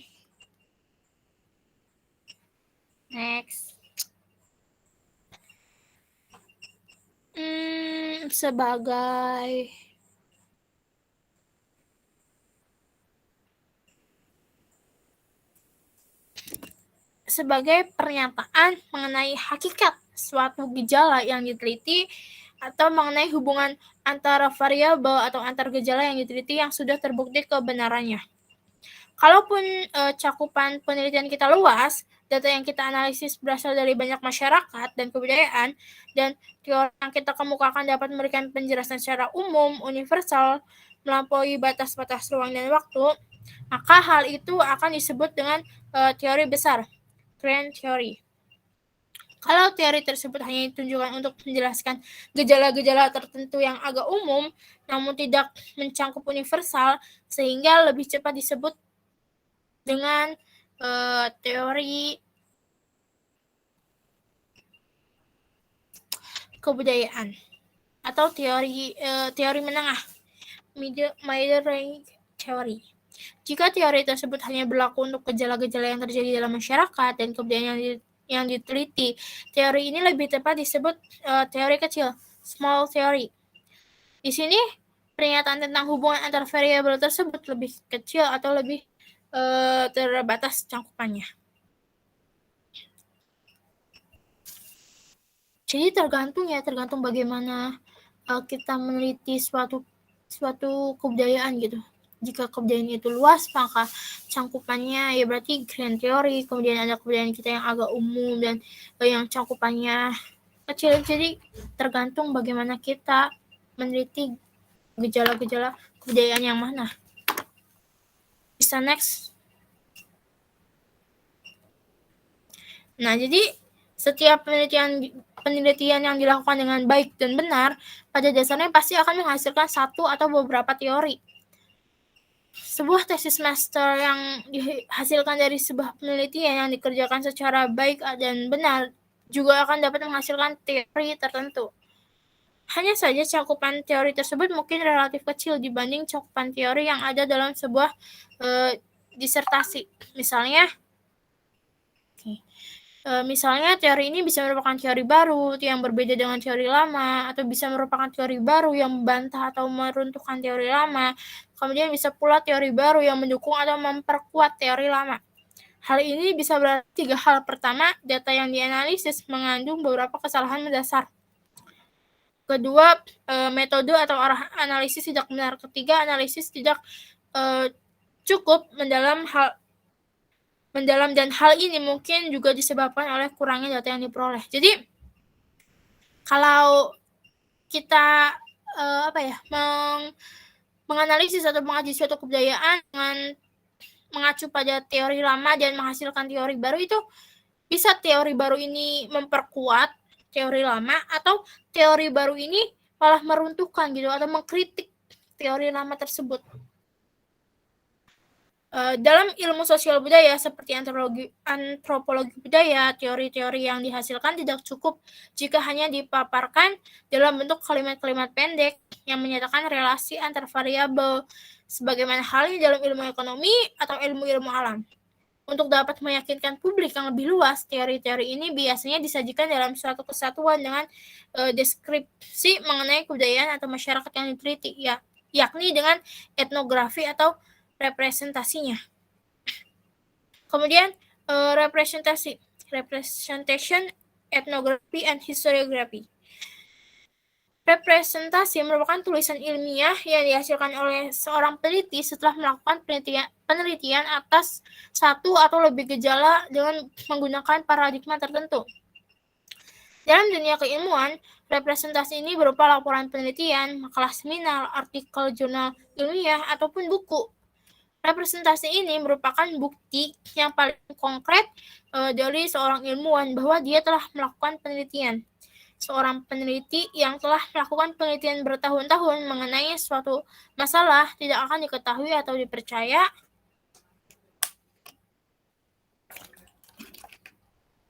oleh orang lain gitu, bahwa dia telah melakukan penelitian tersebut, jika tidak mampu menghasilkan tulisan ilmiah dari penelitian tersebut.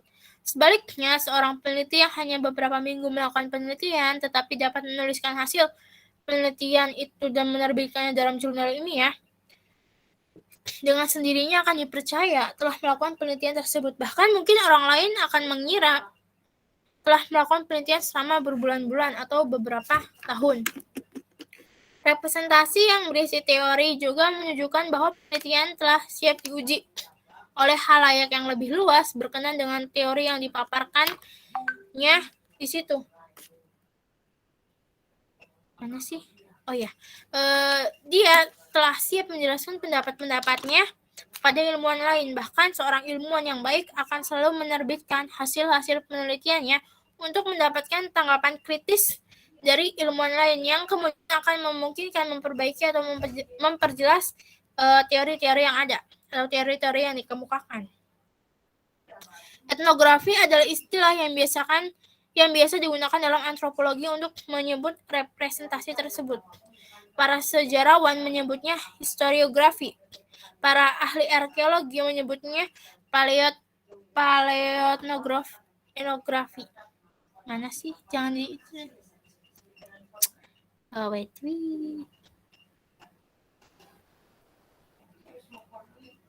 Oh, ini nih. Sebuah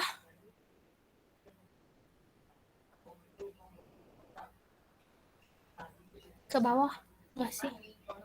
Ini di bawah deh. Nah, ini nih. Sebuah etnografi pada dasarnya adalah sebuah representasi kebudayaan gitu. Karena representasi ini menggunakan media bahasa dan tulisan, strategi retorika, dan penyajian merupakan dua hal yang harus selalu diperhatikan dalam proses representasi. Oleh karena itu, sebuah representasi tidak bisa objektif sepenuhnya. Selalu ada unsur subjektivitas yang tidak mudah ditentukan kadar, jumlah, atau bobotnya gitu. Representasi juga merupakan bukti keberadaan sebuah paradigma, karena sebuah representasi hanya dapat dihasilkan oleh seorang peneliti jika dia memiliki paradigma keilmuan. Sebuah paradigma dalam ilmu sosial budaya belum akan terlihat sebagai sebuah paradigma sebelum adanya representasi. Dalam antropologi budaya misalnya, sebuah paradigma yang belum menghasilkan etnografi tertentu belum dapat dikatakan sebuah paradigma karena keberadaannya belum diketahui. Malinowski diakui sebagai tokoh pelopor paradigma fungsionalisme karena mampu menghasilkan sebuah etnografi dengan corak baru, yaitu fungsionalistis. Berkat etnografi yang ditulis oleh Malinowski, fungsionalisme diakui sebagai paradigma dalam antropologi. Demikian pula dengan paradigma antropologi lainnya. Berkat tulisan-tulisan Levi Strauss yang berisi analisis-analisis strukturalnya, strukturalisme dapat hadir sebagai paradigma yang populer dan kokoh dalam antropologi. Berkat etnografi Clifford yang bercorak interpretif tafsiriyah. Paradigma tafsir kebudayaan dikenal dan berkembang dalam antropologi berkat tulisan-tulisan Goodenough, French, Conklin, dan sebagainya yang menampilkan isi dan pola pengetahuan masyarakat yang mereka teliti. Ethnoscience dikenal sebagai salah satu paradigma antropologi. Kekhasannya dan kehebatan sebuah paradigma terlihat dari etnografi atau representasi yang dihasilkan. Melalui representasi inilah sebuah paradigma dan ilmuwan pendukungnya akan dinilai oleh publik secara luas.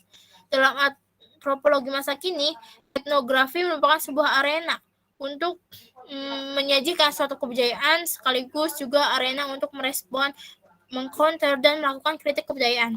Etnografi merupakan sajian hasil penelitian yang harus ada karena dalam etnografi inilah data kebudayaan dan teori disajikan sedemikian rupa sehingga kebudayaan membentuk suatu kesatuan yang utuh dan saling mendukung. Etnografi mendukung teori, teori mendukung etnografi. Ya, bisa digantiin. Yeay. Dadah. Jelasin dulu. Oke, jelasin dulu. Jelasin semuanya atau yang sampai etnografinya aja? Itu kan tadi Riri baca per apa? Tadi kan juga per poin juga sudah dijelasin. Tadi ini juga dijelasin per poin terakhir. Oh. Per poin ya. Oh, yang etnografi ini ya? Mungkin kalau di sejarah Yang ini loh, poin ini kan bukan bahas etnografi tapi bahas apa tadi, representasi. Oh, oke, paham. Seperti yang tadi ya yang dijelaskan dalam jurnalis ini, representasi ini kan hasil dari seorang peneliti, baik itu antropologi, sejarah maupun sosiologi gitu. Hasil suatu kajian yang telah dibukukan gitu atau telah diterbitkan, yang mana kalau di sini itu secara garis besar ya, seorang antropolog atau seorang peneliti dikatakan mereka dapat meneliti itu ketika mereka telah mempublikasikan hasil penelitiannya tersebut gitu. Nah, hasil penelitian itu kayak dimulai dari asumsi-asumsi dasar seorang peneliti gitu dalam melihat suatu kebudayaan, suatu gejala-gejala sosial, kemudian nilai-nilainya. Peneliti melihat nilai-nilai ketika kita mengkaji suatu kajian sosial gitu, apakah ini bisa bermanfaat atau tidak, terus apakah kita lihat dari segi positif atau negatifnya, kemudian nanti dari hal-hal tersebut, dari asumsi-asumsi dasar, kita nanti akan melihat atau mencapai pada masalah-masalah sosial gitu. Masalah-masalah sosial ini pertanyaan kita tentang mengapa sih gejala ini, atau adakah yang mendorongnya, atau teori-teori dari paradigma ini yang mendasarinya itu apa, seperti itu. Yang nanti hasilnya ke konsep, kemudian ke bagaimana kita menelitinya dengan metode apa, metode penelitian apa, metode analisis apa, ya nanti dari hasil semuanya itu akan menghasilkan sebuah representasi atau sebuah hasil kajian gitu, yang mana hasil kajian ini akan entah itu akan menghasilkan teori baru atau mengkritik teori baru, mengkuatkan teori baru, mengkritik suatu kebudayaan, atau memperkuat dan memunculkan hal-hal menarik dari sebuah kebudayaan tersebut, kayak gitu. Ya kayak gitu sih kalau yang aku tangkap ya. Kalau teman-teman yang tangkap gimana? Sorry ya, soalnya kalau nggak baca cepet tuh kayak bakal belibet. Jadi teman-teman gimana nih pandangan tentang yang paradigma dalam sosial budaya ya, dalam mencapai sebuah representasi gitu, baik dari metode etnografi yang antropologi ataupun historiografi yang sejarah ataupun metode-metode lainnya dalam sebuah penelitian sosial budaya. Saya minum soalnya diri minum dulu. Iya, ini mau minum. Gimana teman-teman? Dari teman-teman ada pandangan nggak? Ada atau pendapat teman-teman kayak gitu? Kalau misalkan belum ada, nanti kita lanjutin dulu, baru nanti kita diskusikan kembali kayak gitu teman-teman. Sahabat-sahabati. Belum ada, Mbak. Oke, belum ada ya?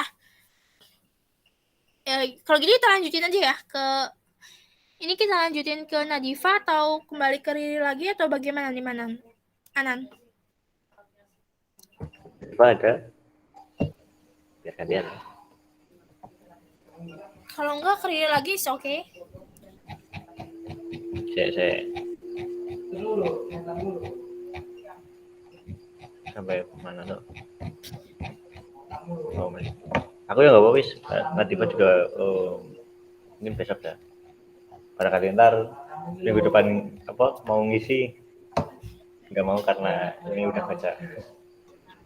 Oke, aku wis ya gantian. Ya, oke, Anan, silakan Anan. Skema.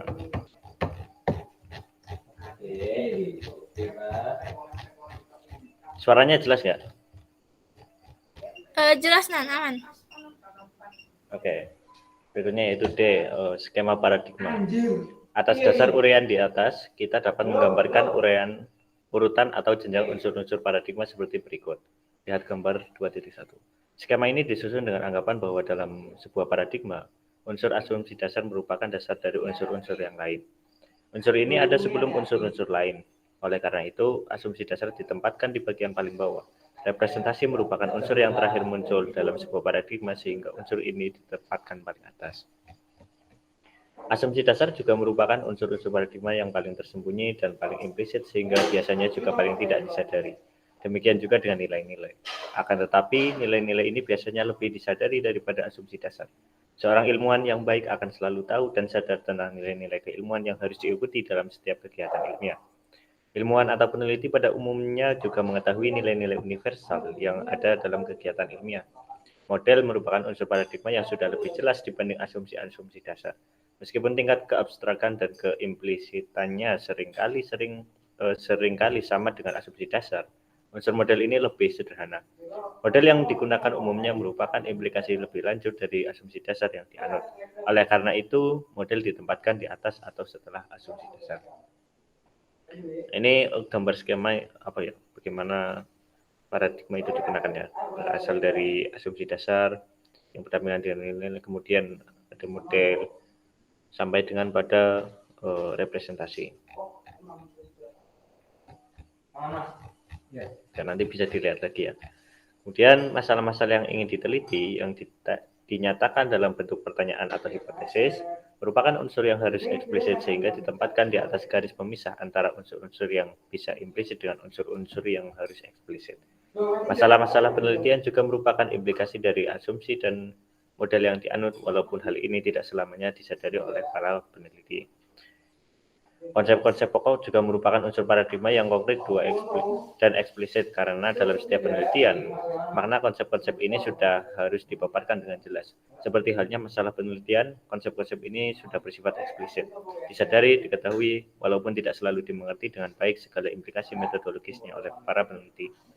Yang jelas itu ya, ada satu garis pemisah. Mungkin teman-teman belum memahami apa yang eksplisit dan tidak selalu eksplisit. Eksplisit itu artinya benar-benar diketahui dan disadari, dan kalau yang implisit itu seperti nilai-nilai, kan itu di dalam penelitian tidak dicantumkan.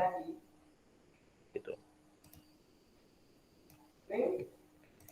Kan kita kalau menulis misal suatu penelitian tidak harus mencantumkan dalam penelitian ini kita menganut nilai-nilai A, nilai-nilai B, C, kan tidak seperti itu. Itu namanya implisit. Tapi kalau yang eksplisit itu seperti metode penelitian, kemudian ada kata-kata kunci, itu kan jelas dituliskan di dalam suatu penelitian.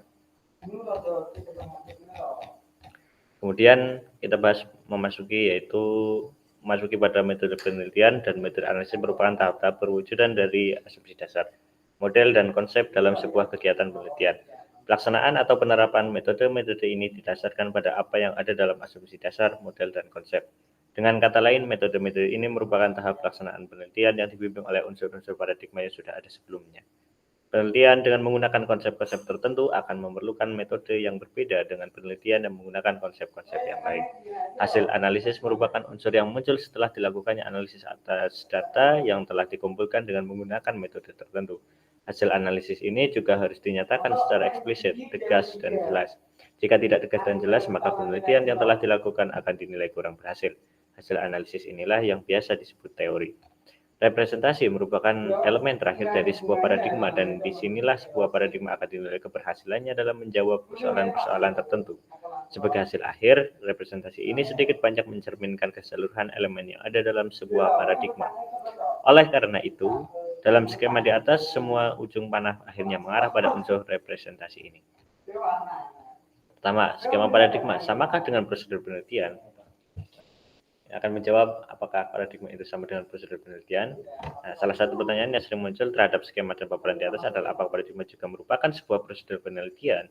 Pertanyaan itu muncul karena sepintas lalu di situ terlihat adanya urut-urutan yang mirip dengan tahapan-tahapan dalam penelitian.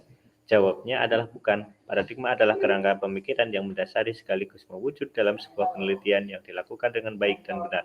Ini berbeda dengan prosedur penelitian. Prosedur penelitian atau tahapan-tahapan dari sebuah penelitian merupakan pola-pola perilaku atau kegiatan yang berbeda-beda yang diwujudkan secara berurutan berdasarkan kerangka pemikiran tertentu. Tahapan ini adalah tahap penelitian pustaka yang merupakan tahap awal untuk membantu peneliti menentukan dan merumuskan masalah penelitian dengan tepat. Tahap perumusan masalah yang di tahap ketika peneliti menyatakan secara eksplisit pertanyaan-pertanyaan yang ingin dijawab atau hipotesis yang ingin diuji melalui penelitian. Yang ketiga, tahap penulisan proposal, yakni tahap menulis rencana penelitian dalam format sebuah proposal, usulan penelitian berdasarkan atas hasil penelitian pustaka yang telah dilakukan. Tahap pengumpulan data, dana, yakni tahap mengumpulkan uang untuk membiayai kegiatan penelitian yang akan berjalan. Salah satu kegiatannya adalah mengirimkan proposal penelitian ke berbagai institusi yang mungkin bersedia menanggung biaya seluruh atau sebagian kegiatan penelitian. Berikutnya adalah tahap penelitian, yakni tahap mengumpulkan data. Kegiatan ini dapat berlangsung di perpustakaan atau di lapangan, di tengah masyarakat. Selanjutnya, tahap analisis data, yakni tahap memilih data, menginterpretasi data, dan kemudian menentukan hubungan di antara kategori data yang diperoleh. Tahap merumuskan hasil penelitian, yakni tahap mengambil kesimpulan tertentu atau mengemukakan pandangan-pandangan tertentu berdasarkan analisis yang telah dikerjakan. Tahap menulis laporan penelitian, bisa dalam bentuk laporan penelitian, skripsi, tesis, disertasi, artikel ilmiah, atau buku. Yakni tahap memaparkan secara tertulis dalam format tertentu keseluruhan pemikiran yang mendasari penelitian yang telah dilakukan, hasil yang didapat, dan pemikiran-pemikiran baru yang muncul dari penelitian tersebut. Dari paparan di atas terlihat jelas bahwa skema kerangka pemikiran atau paradigma yang saya kemukakan di sini tidaklah sama dengan prosedur atau tahapan penelitian. Jika dalam prosedur penelitian terdapat tahap penulisan proposal, tahap pengumpulan dana, tahap penulisan representasi, dan sebagainya, tidak demikian halnya dalam paradigma. Dalam paradigma tidak terdapat tahap tersebut. Sebaliknya, dalam paradigma terdapat asumsi dasar dan model yang tidak terdapat dalam prosedur penelitian. Ya, bagian ini menjelaskan secara komprehensif mengenai apakah paradigma itu sama dengan prosedur penelitian. Nah, ini sudah dijelaskan bahwa paradigma itu tidak sama dengan prosedur penelitian, karena di prosedur penelitian memang ada beberapa yang sama dan ada yang beberapa yang tidak. Beberapa yang sama itu seperti hal-hal yang sifatnya teknis ya, seperti penulisan proposal, kemudian penulisan hasil penelitian. Sedangkan kalau di paradigma itu ada yang namanya asumsi dasar yang dipegang dan model-model atau perumpamaan penelitian yang akan dilakukan. Itu. Kemudian yang kedua, skema paradigma samakah dengan proposal? Ini membandingkan lagi kalau tadi dengan prosedur penelitian, sekarang dengan proposal. Nah, apakah skema paradigma tersebut juga merupakan format dari sebuah proposal penelitian?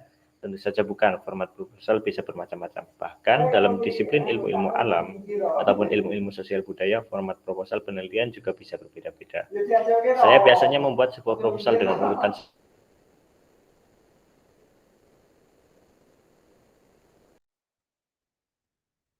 berikut untuk diteliti. Yang kedua, perumusan masalah berisi pertanyaan-pertanyaan yang ingin dijawab atau hipotesis-hipotesis yang ingin diuji melalui penelitian. Kemudian yang ketiga, tujuan penelitian memaparkan apa yang ingin dicapai dari penelitian yang akan dilakukan. Baik itu pencapaian yang bersifat umum maupun bersifat khusus. Kemudian yang keempat, manfaat penelitian menguraikan tentang manfaat teoritis dan manfaat praktis dari penelitian yang akan dilakukan. Dua butir ini, yaitu 3 dan 4, tidak selalu saya cantumkan apabila penelitian yang akan saya kerjakan adalah penelitian ilmiah murni atau penelitian akademik. Yang kelima, dewan pustaka berisi pembahasan kritis atas paradigma, teori dan atau metode-metode yang telah digunakan dalam berbagai penelitian mengenai masalah yang kurang lebih sama serta hasil-hasilnya. Kerangka teori menguraikan, berikutnya yang keenam, kerangka teori yang menguraikan tentang konsep-konsep serta teori-teori yang akan digunakan dalam penelitian. Dan yang ketujuh, metode penelitian memaparkan metode-metode yang akan digunakan untuk mengumpulkan data. Metode analisis pada bagian ke-8 yang menguraikan metode yang akan digunakan untuk menganalisis data yang diperoleh. Dari paparan di atas terlihat jelas bahwa kerangka paradigma yang saya tawarkan di sini tidak sama dengan format sebuah proposal. Dalam paradigma tidak terdapat tinjauan pustaka, tujuan penelitian, dan manfaat penelitian, sedangkan dalam proposal penelitian, 3 unsur tersebut biasanya bahkan kadang-kadang harus ada. Ini sudah cukup jelas ya, perbedaan yang sangat kentara antara paradigma dengan proposal penelitian. Berikutnya kesimpulan. Atas dasar paparan di atas, saya bisa mengumumkan beberapa pendapat berikut. Pertama, paradigma merupakan perangkat konsep yang digunakan untuk memandang, mempelajari, dan menjelaskan gejala-gejala empiris. Konsep-konsep ini sebagian berupa atau memuat asumsi-asumsi dasar, nilai-nilai, model, masalah, istilah-istilah tertentu, metode penelitian, metode analisis, dan hasil analisis dan representasi. Kedua, asumsi dasar, nilai-nilai, dan model merupakan unsur paradigma yang biasanya bersifat implisit. Meskipun demikian, kehadirannya menjadi dasar bagi unsur-unsur paradigma yang lain. Dalam asumsi dasar, nilai-nilai dan model tergantung pandangan filosofis dari suatu paradigma. Pandangan filosofis inilah yang biasa disebut epistemologi. Ketiga, masalah penelitian. Metode penelitian dan metode analisis sebenarnya merupakan bagian dari sebuah paradigma, sehingga suatu metode penelitian dan suatu metode analisis tidak dapat berdiri sendiri terlepas dari unsur paradigma yang lain. Oleh karena itu, nama suatu metode penelitian sebenarnya harus sesuai dengan nama paradigmanya. Dengan demikian, istilah penelitian kualitatif dan penelitian kuantitatif sebenarnya kurang tepat. Kecuali jika penelitian di situ diartikan sebagai pengumpulan data, sebagai bagian dari sebuah paradigma. Nama sebuah kegiatan penelitian akan lebih tepat jika disebut sesuai dengan nama paradigmanya, sehingga akan muncul istilah penelitian evolusionistis, penelitian difusionistis, penelitian struktural, penelitian fungsional, penelitian fenomenologis, penelitian interpretif, dan seterusnya. Keempat, sebuah paradigma, sebuah kerangka pemikiran tidak sama dengan prosedur penelitian ataupun format proposal. Dalam paradigma, berbagai unsur yang ada di dalamnya tidak harus dipandang sebagai hal-hal yang berurutan secara kronologis, walaupun unsur-unsur ini saling berhubungan satu sama lain. Kehadiran unsur-unsur ini adalah bersamaan, tidak dianggap muncul satu persatu, hingga bersama-sama mereka hadir membentuk sebuah paradigma. Kelima, istilah pendekatan kuantitatif dan pendekatan kualitatif sebaiknya tidak lagi digunakan, kecuali jika telah ada pendefinisian baru tentang makna dari istilah-istilah tersebut yang lebih memuaskan. Karena sebuah pendekatan, approach pada dasarnya adalah sebuah kerangka pemikiran atau paradigma. Nama untuk sebuah pendekatan tidak lain adalah nama paradigmanya, misalnya evolusionisme, difusionisme, fungsionalisme, strukturalisme, dan sebagainya.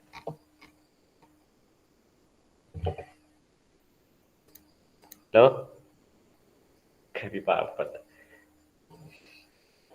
Gak apa-apa. Ya, ini dapat apa ya? Pandangan baru ya.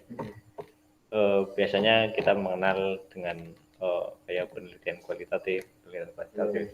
Padahal hal itu sebenarnya digunakan untuk menjelaskan jenis datanya.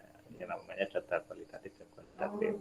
Sedangkan yang namanya penelitian ya sebenarnya berdasarkan analisis yang digunakan. Misalnya pendekatan itulah yang disebut dengan penelitian. Misalnya tadi disebutkan penelitian strukturalisme, penelitian fungsional, bahkan penelitian apa sing lain apa contohnya? Dramaturgi, marxisme. menarik sih. Gitu Riri. Halo Riri. Oke, ya. Oke. Anan, terima kasih. Jadi secara halo. Gimana kan? Kedengarannya Sar Riri? Bentar. Iya.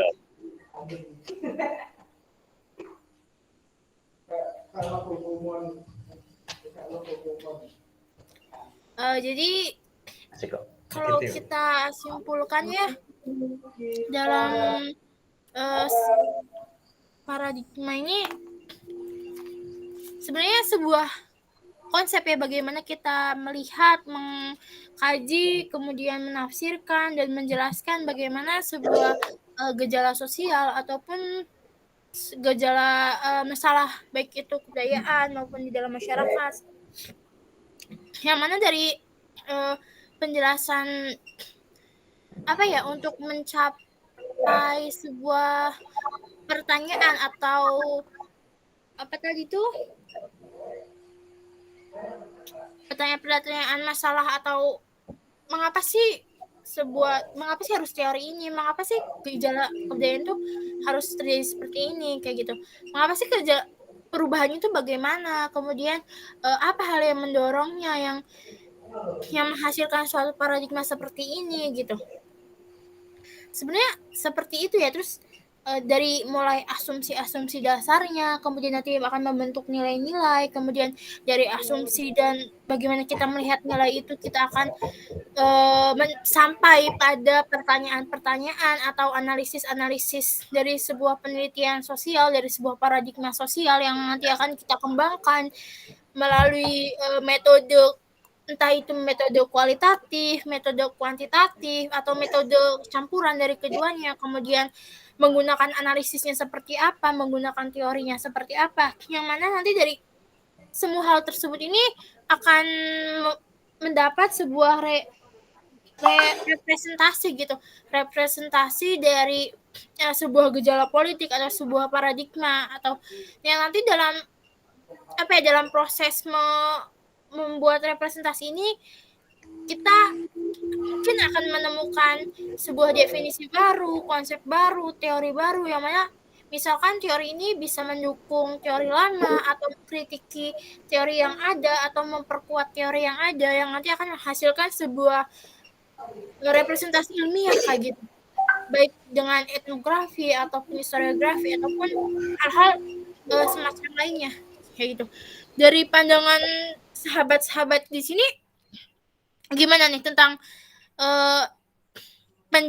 penjelasan sih kayak bab ini gitu loh, yang sahabat-sahabati tangkap dari bacaan ini, pandangan sahabat-sahabati, kemudian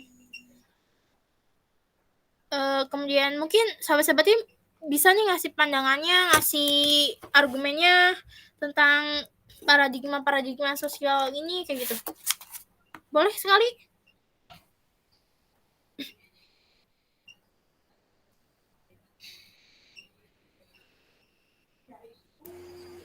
Supri. Titiluan ini siapa nih?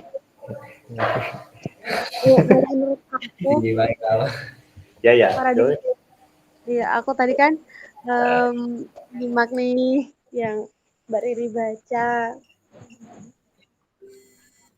Mas Panan juga baca. Jadi menurut aku itu paradigma sosial budaya itu erat kaitannya dengan kenyataan bagaimana kita hidup bersosial di masyarakat gitu loh.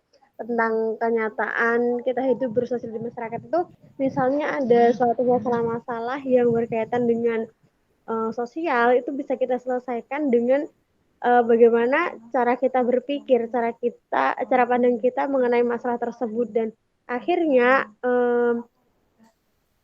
dari masalah tersebut kita punya dasar paradigma sosial budaya, akhirnya bisa merepresentasikan atau mencari jalan keluar dari masalah-masalah itu. Jadi menurut aku tentang paradigma ini, sosial budaya itu sangat penting sekali untuk kehidupan kita ya sehari-hari, seperti itu kalau menurut aku sih, Mbak Riri. Oke, terima kasih. Berarti dari teman-temannya gimana nih? Dari Mas Solihin mungkin, dari Lia, dari Ahmad. Mama bentar, Ma.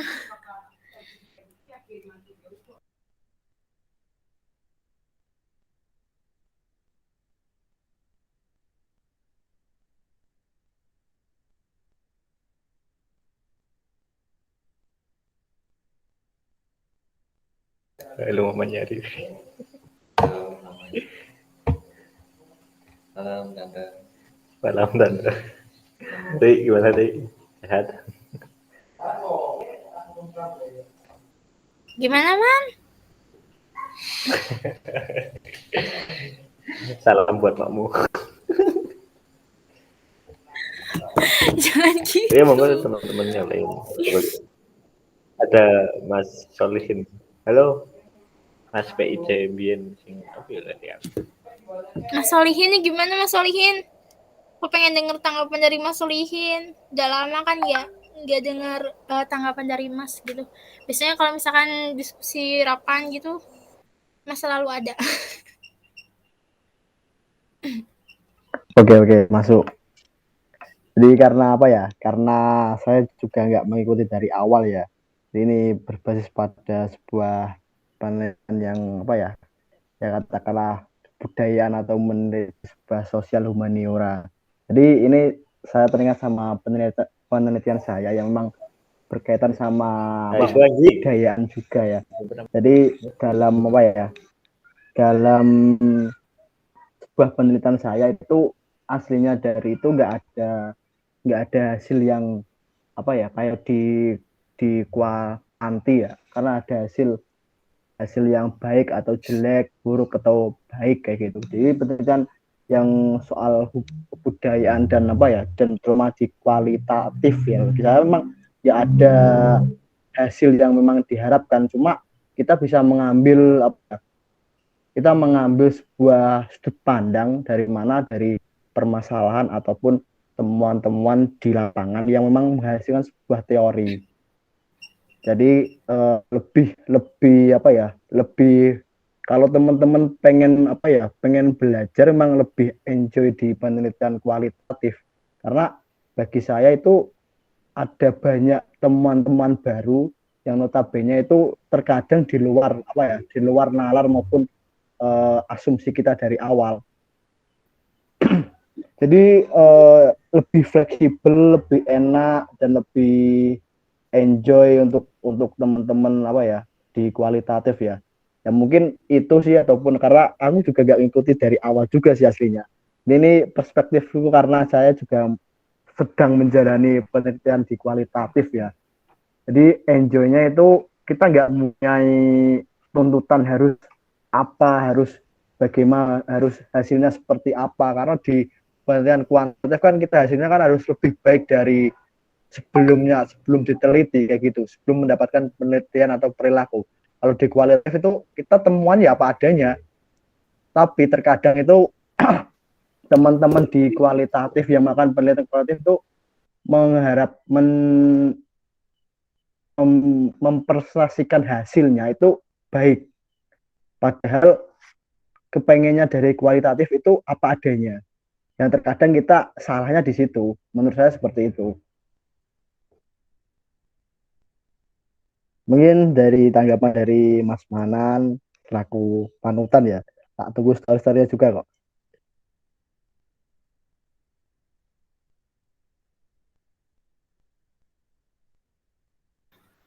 Makasih Mas Solihin.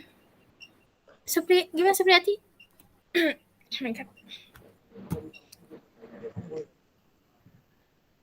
Ya, menanggapi dari Mas Muhammad, tulisannya Muhammad. Mas Solihin. Oh, Mas Solihin ya. Jadi ya sih Mas, aku mau nanggapin sedikit aja sih. Kalau misalnya kita melakukan penelitian kuantitatif itu kan kita hasilnya kan benar-benar pasti nih, benar-benar paten. Soalnya kan itu kan berhubungan dengan angka, identik dengan angka kan ya kalau kuantitatif. Tapi kalau misal kualitatif itu kan bisa dari cara pandang kita, bagaimana kita berpikir, Iya gimana? Suaramu hilang loh, Sob. Menurut aku emang setuju sih sama pandangannya Mas Solihin tentang kita meneliti itu lebih lebih gimana ya, lebih punya kebebasan saat kita meneliti pakai penelitian metode kualitatif gitu. Oke. Gimana Alan? Lia, Afi? Kayak kita cuma 6 orang ya? Oh, terima kasih sudah bertahan sampai sejauh ini teman-teman, sahabat-sahabat. Yo. Nanti juga kayaknya ada Mas Lutfi deh. Kayaknya ada Mas Lutfi deh. Dia nge-WA suruh aku minum tadi kayaknya. Mana ya Mas Lutfi? Siswandi, halo. Iya, Siswandi. Cuma dia Ulfi, sebagai dia Afi, dia Afi. Halo, Lia Afi, Siswandi. Silakan. Kalau mau menanggapi ya. Belum ada, Kak. Belum ada. Oke. Kuotamu sia-sia, Nek. Kalau tidak menanggapi kayaknya kurang nih.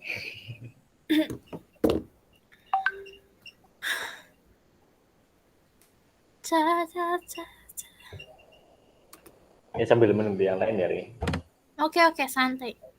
Ya itu apa soal kan dulu kan dibahas ya. Aku udah dapat ini sih tentang mata kuliah metode penelitian kan. Dijelaskan bahwa sebenarnya kualitatif dan kuantitatif ya mempunyai coraknya sendiri gitu. Mudahnya gini, singkatnya gini. Kalau kuantitatif itu coraknya adalah pengukuran. Jadi ada variabel yang jelas. Dan bahasanya bahasa pengukuran seperti ya pengaruh, relativitas, efisiensi. Ini itu kan bahasa-bahasa yang menggunakan pengukuran. Sedangkan kualitatif itu penelitian yang berupaya untuk menjelaskan. Artinya kan itu sudah sangat berbeda. Nah, untuk mengukur tingkat kebenarannya yaitu bukan dengan apa ya. Ini seperti yang dijelaskan tadi sih oleh Thomas Kuhn ya, bahwa untuk mengukur kebenarannya ya bukan dari seberapa banyak teori itu apa ya, seberapa banyak teori itu bisa menghasilkan bisa digunakan dalam banyak penelitian dengan tema yang berbeda, tetapi dengan metode yang digunakan oleh Karl Popper, falsifikasi, yaitu dengan mengkritik langsung ketika suatu penelitian terbit ya langsung dicari apa ya, bukan apa ya, dikritik ya, kontradiksi antara penelitian dengan relevansinya gitu ya. Itu yang diajarkan oleh Karl Popper, metode falsifikasi. Kemudian nah ini juga banyak dijelaskan mengenai apa ya, paradigma, bahwa perkembangan ilmu pengetahuan bukan dari banyaknya teori yang dihasilkan, tetapi dari bagaimana suatu paradigma berubah menjadi paradigma yang lain atas perkembangan sistem masyarakatnya. Kalau di politik kan ada paradigma apa ya, paradigma dulu namanya behavioralisme, kemudian berubah yang memandang bahwa manusia itu apa ya, berperilaku di dalam satu ruang dan tidak terikat dengan nilai-nilai, sehingga penelitian hanya apa ya, hanya bercorak positivistik, artinya tidak tidak dekat dengan apa yang diteliti. Kemudian berubah menjadi post behavioralisme yang memasukkan unsur nilai di dalam penelitian, bahwa penelitian ya kita harus dekat dengan nilai gitu.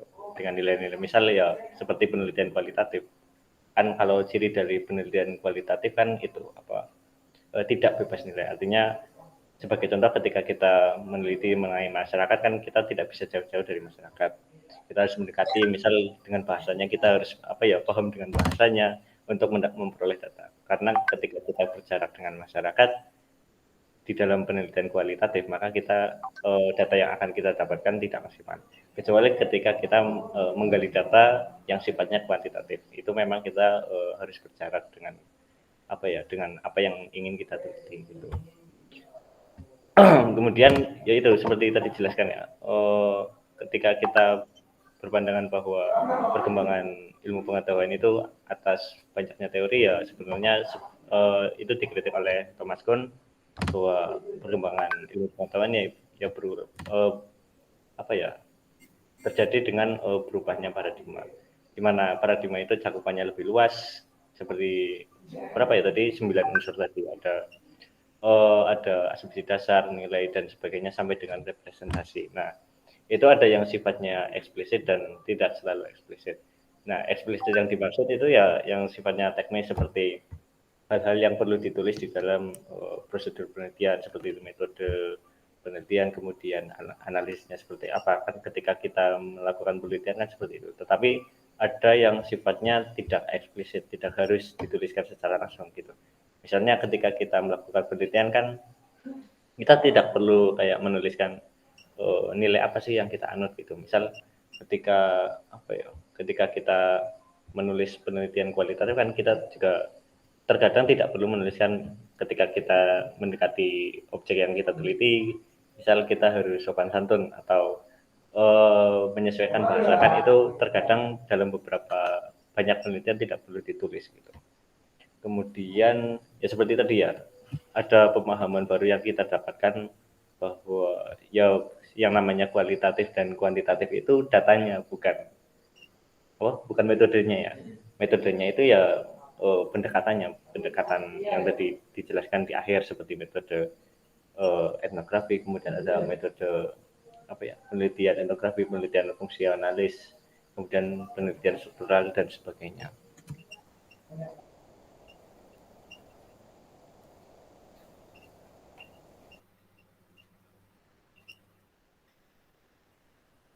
Ya gitu sih, sepaham gue. Oke. Ini. Ya mungkin perlu tertegas. Suaranya Mas Luffy nggak kedengeran. Adib ini. Aku kan Mas Luffy. Oh. Aku ya. Oh, Aaron. Oke, yang jadi Maya Titan silakan berbicara. Enggak, udah jelasin sama nanti. Ya mungkin soal penegasan tadi bahwa klasifikasi arah penelitian kuantitatif dan penelitian kualitatif itu sebenarnya bukan pada pendekatannya, tapi lebih pada basis datanya seperti apa. Dan dalam artikel ini ada satu antithesis yang aku kira itu semacam perspektif baru ya, tentang kita memandang sebuah penelitian itu dari pendekatannya. Jadi ada yang disebutkan oleh Manan tadi, ada penelitian fungsional, kemudian ada penelitian dramaturgi itu kan. Nah, itu karena pendekatannya dari spesifikasi itu tadi, teori dramaturgi dan sebagainya. Seperti itu sih, itu menarik menurutku. Itu lebihnya udah dijelaskan kayak oleh Manan. Mantap, keren loh. Itu dong, aku mau tanya yang dari antropologi ya, yang tadi metode etnografi itu loh. Sebenarnya aku kan belum terlalu paham ya metode etnografi itu yang kayak gimana, terus penerapannya kayak gimana, penggunaan metode dan penelitiannya kayak gimana, mencari datanya kayak gimana, itu masih belum gitu loh. Kasih tahu, maksudnya boleh nggak sih kasih tahu aku gitu loh, gambaran secara umum atau secara jelas gitu metode etnografi itu kayak gimana gitu. Soalnya jujur aja aku ikut MK metode etnografi itu kayak apa ya, kayak pusing gitu loh, kayak ini gimana sih gitu loh, karena emang mungkin berbeda juga ya gitu.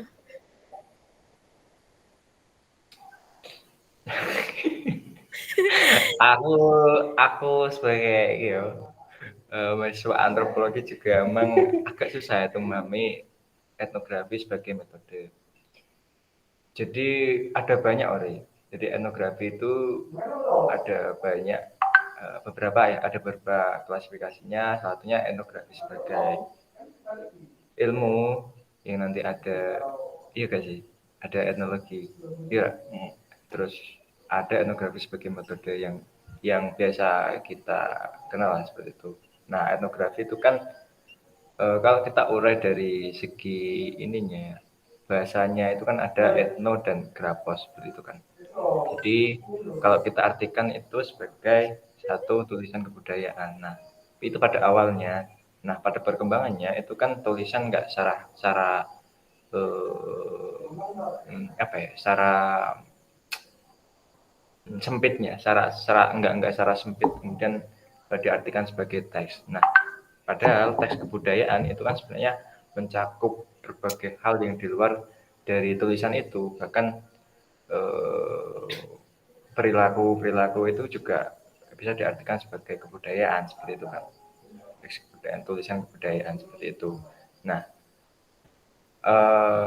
kalau apa ya, kalau aku menjelaskan secara apa ya, secara mendetail etnografi sebagai metodenya, lantas seperti apa etnografinya, itu memang kayaknya kita perlu adakan satu diskusi ya, secara khusus ya, yang apa nanti ya, aku yang Boleh sih kalau mau ini apa ngadain namanya, diskusi tentang etnografi. pelajari dulu. Takutnya aku salah itu. Kayaknya di ini juga ada di bagian etnografi. Tahu kan penelitian etnografi ada penelitian yang paling lama kayak kan uji suatu kebudayaan, bagaimana kebudayaan itu muncul, bagaimana berkembangnya ya, itu budaya ya. Bagaimana metodenya, apa ya, susah. Ya, besok lagi. besok lagi. Alasan karena aku nggak bisa. Soalnya aku butuh sih, maksudnya butuh bener-bener paham untuk ini. Soalnya tugasku ini yang di metode etnografi ini suruh neliti kan. Nah, pakai metode itu. Cuman karena emang aku nih gak ngerti ya gimana cara kerjanya gitu. Soalnya di samping dosennya juga udah sepuh dan ngejelasinnya muter-muter gitu. Jadi bingung gitu loh. Ini metode ini ngapain? Terus harus kayak gimana gitu. Apakah gimana ya? Apakah penelitiannya itu kita observasi langsung gitu dengan data-data yang ada di lapangan, terus kita kembangkan menjadi narasi dengan pendekatan misalkan teori-teori yang ada di sosiologi antropologi, atau bagaimana kayak gitu loh kan. Dalam sebuah metode itu pasti ada ciri khasnya gitu loh, dan ciri khas itu tuh yang emang harus ditonjolkan gitu loh. Kayak dalam sejarah juga kan ada beberapa metode yang khasnya sendiri kayak gitu loh. Itu yang bikin bingung sih. Kayak gitu. Menarik. Ya dijadikan sesi sendiri aja. Yes, aku mau memantik. Oke, bentar ya. Ya, udah. karena Oke. aku dapat etnografi itu di semester 3 dan itu baru ini ya. Maksudnya masih formulasi sistem pembelajaran itu masih masih nggak jelas gitu loh. Dan pada saat itu matkul etnografi itu diajarkan di Telegram. Ini dijelaskan singkat dan itu menurutku nggak efektif. Jadi kita perlu adakan ini ya, kelas alternatif lah, di samping kita belajar di kuliah yang memang aku sendiri ngerasa sangat kurang gitu. Jadi kalau memang Riri mau, ayo gas, kapan? Jadi, Mau aja kapan, ayo mau banget malah. Soalnya emang butuh juga sih buat di MK ini gitu. Walaupun memang dalam sejarah sendiri kan untuk pendekatan lewat antropologi itu hanya beberapa kajian gitu yang memang menyangkut dengan aspek antropologi. Tapi ini metode itu emang bisa dipakai juga gitu kan. Jadi menarik buat dipadukan dengan di dalam sejarah kayak gitu. Gitu sih, tinggal gas aja lah kapan. Aku oke aja, aku bakalan ikut bener ini kalau iya. iya ya. Masuk agenda ini aja, diskusi insidental. Ya kan? Di luar ini. Oke, gas, sip. Jadi ini gimana nih? Diskusi untuk hari ini udah cukup segini? Tutup. Udah pukul 10. Oke. Biasanya kita sampai jam 11 ya waktu kemarin itu. Iya, sebenarnya enak kayak gini ya, Rio. Menurutku Iya. ya. Jadi kita baca semua daripada kayak yang sebelumnya itu kan cuma menampilkan PPT dan itu berdasarkan tafsiran yang ini penyajinya. Iya, kalau kita udah baca dulu, kalau belum kan jadi ini ya pemaknaannya kurang menurutku sih. Pemahamannya tentang tulis ini atau artikel. Tapi gimana ya kalau misalkan baca duluan tuh agak males sebenarnya soalnya, makanya tadi tuh mau baca tuh kayak ya ampun nanti deh bareng-bareng kayak gitu. Iya, karena aku juga yo ada sisi males untuk baca buku, dan kalau misal dibaca bareng-bareng kayak gini kan enak. Aku tadi aja nggak baca tapi dengerin suaramu. Nah, enak-enak. Thanks. Sebenarnya kalau bukunya itu buku fisik itu masih ada mood ya. Cuman kalau misalkan bukunya itu udah di HP itu kayak udah pusing gitu loh karena lihat cahayanya juga gitu loh, cahaya HP-nya. Iya, benar. Jadi lebih baik buku fisik dibanding ini gitu. Dan aku nggak dengerin tadi kuliah, oke. Ada kuliah tuh? Ada. Nah, kuliah pertukaran santai. Iya, santai ya. Mas Mbak. Ya, gimana? Aku izin live ya. Mau santai. Iya, mau ngerjain tugas kelompok ditunggu temen. Iya. Santai. Makasih banget ya Mbak Riri, Mas Manan, makasih banget. Maaf banyak kurangnya. Nah, udah keren loh. Itu tadi siapa, Mas Adib?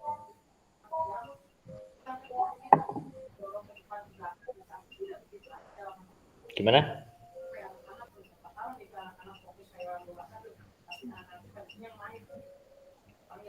Itu tadi Mas Adib. Apa? Gimana, Dek?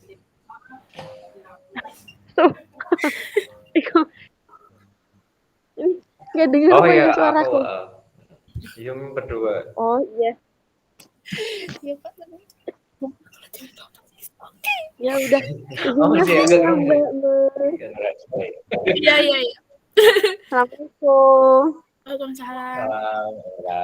Formalitas ya, aku tutup aja dulu ya formalitas. Terima kasih buat yang sudah bertahan.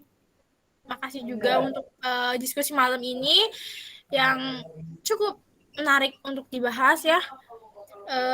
Maaf kalau misalkan ada kurang dalam penyampaian materi atau pembawaan jalannya diskusi.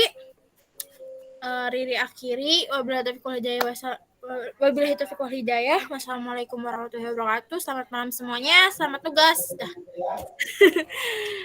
Oke, sekian formalnya. Oke, Riri, makasih. Keren sekali. Meninggalkan kuliah. Perlu dibudayakan ya tuh. Meninggalkan kuliah. demi kelas-kelas aja. Iya. Harus itu pas kalau misalkan banget ada tugas, berhubung kalau misalnya ada tugas tentang nyangkut antropologi atau sosiologi nih kayak gini enak nih. Diakhiri aja ya Manan, aku live ya. Oke. Makasih Riri. Makasih juga semuanya. Oke, ditunggu nih Nan. Aku jelalah mau sedikit gak jarak story mu asline mu. Oke, siap. Nanti tak kabari lagi. Kalau ada diskusi lain. Oke lah, siap. Akhir ya. Oke.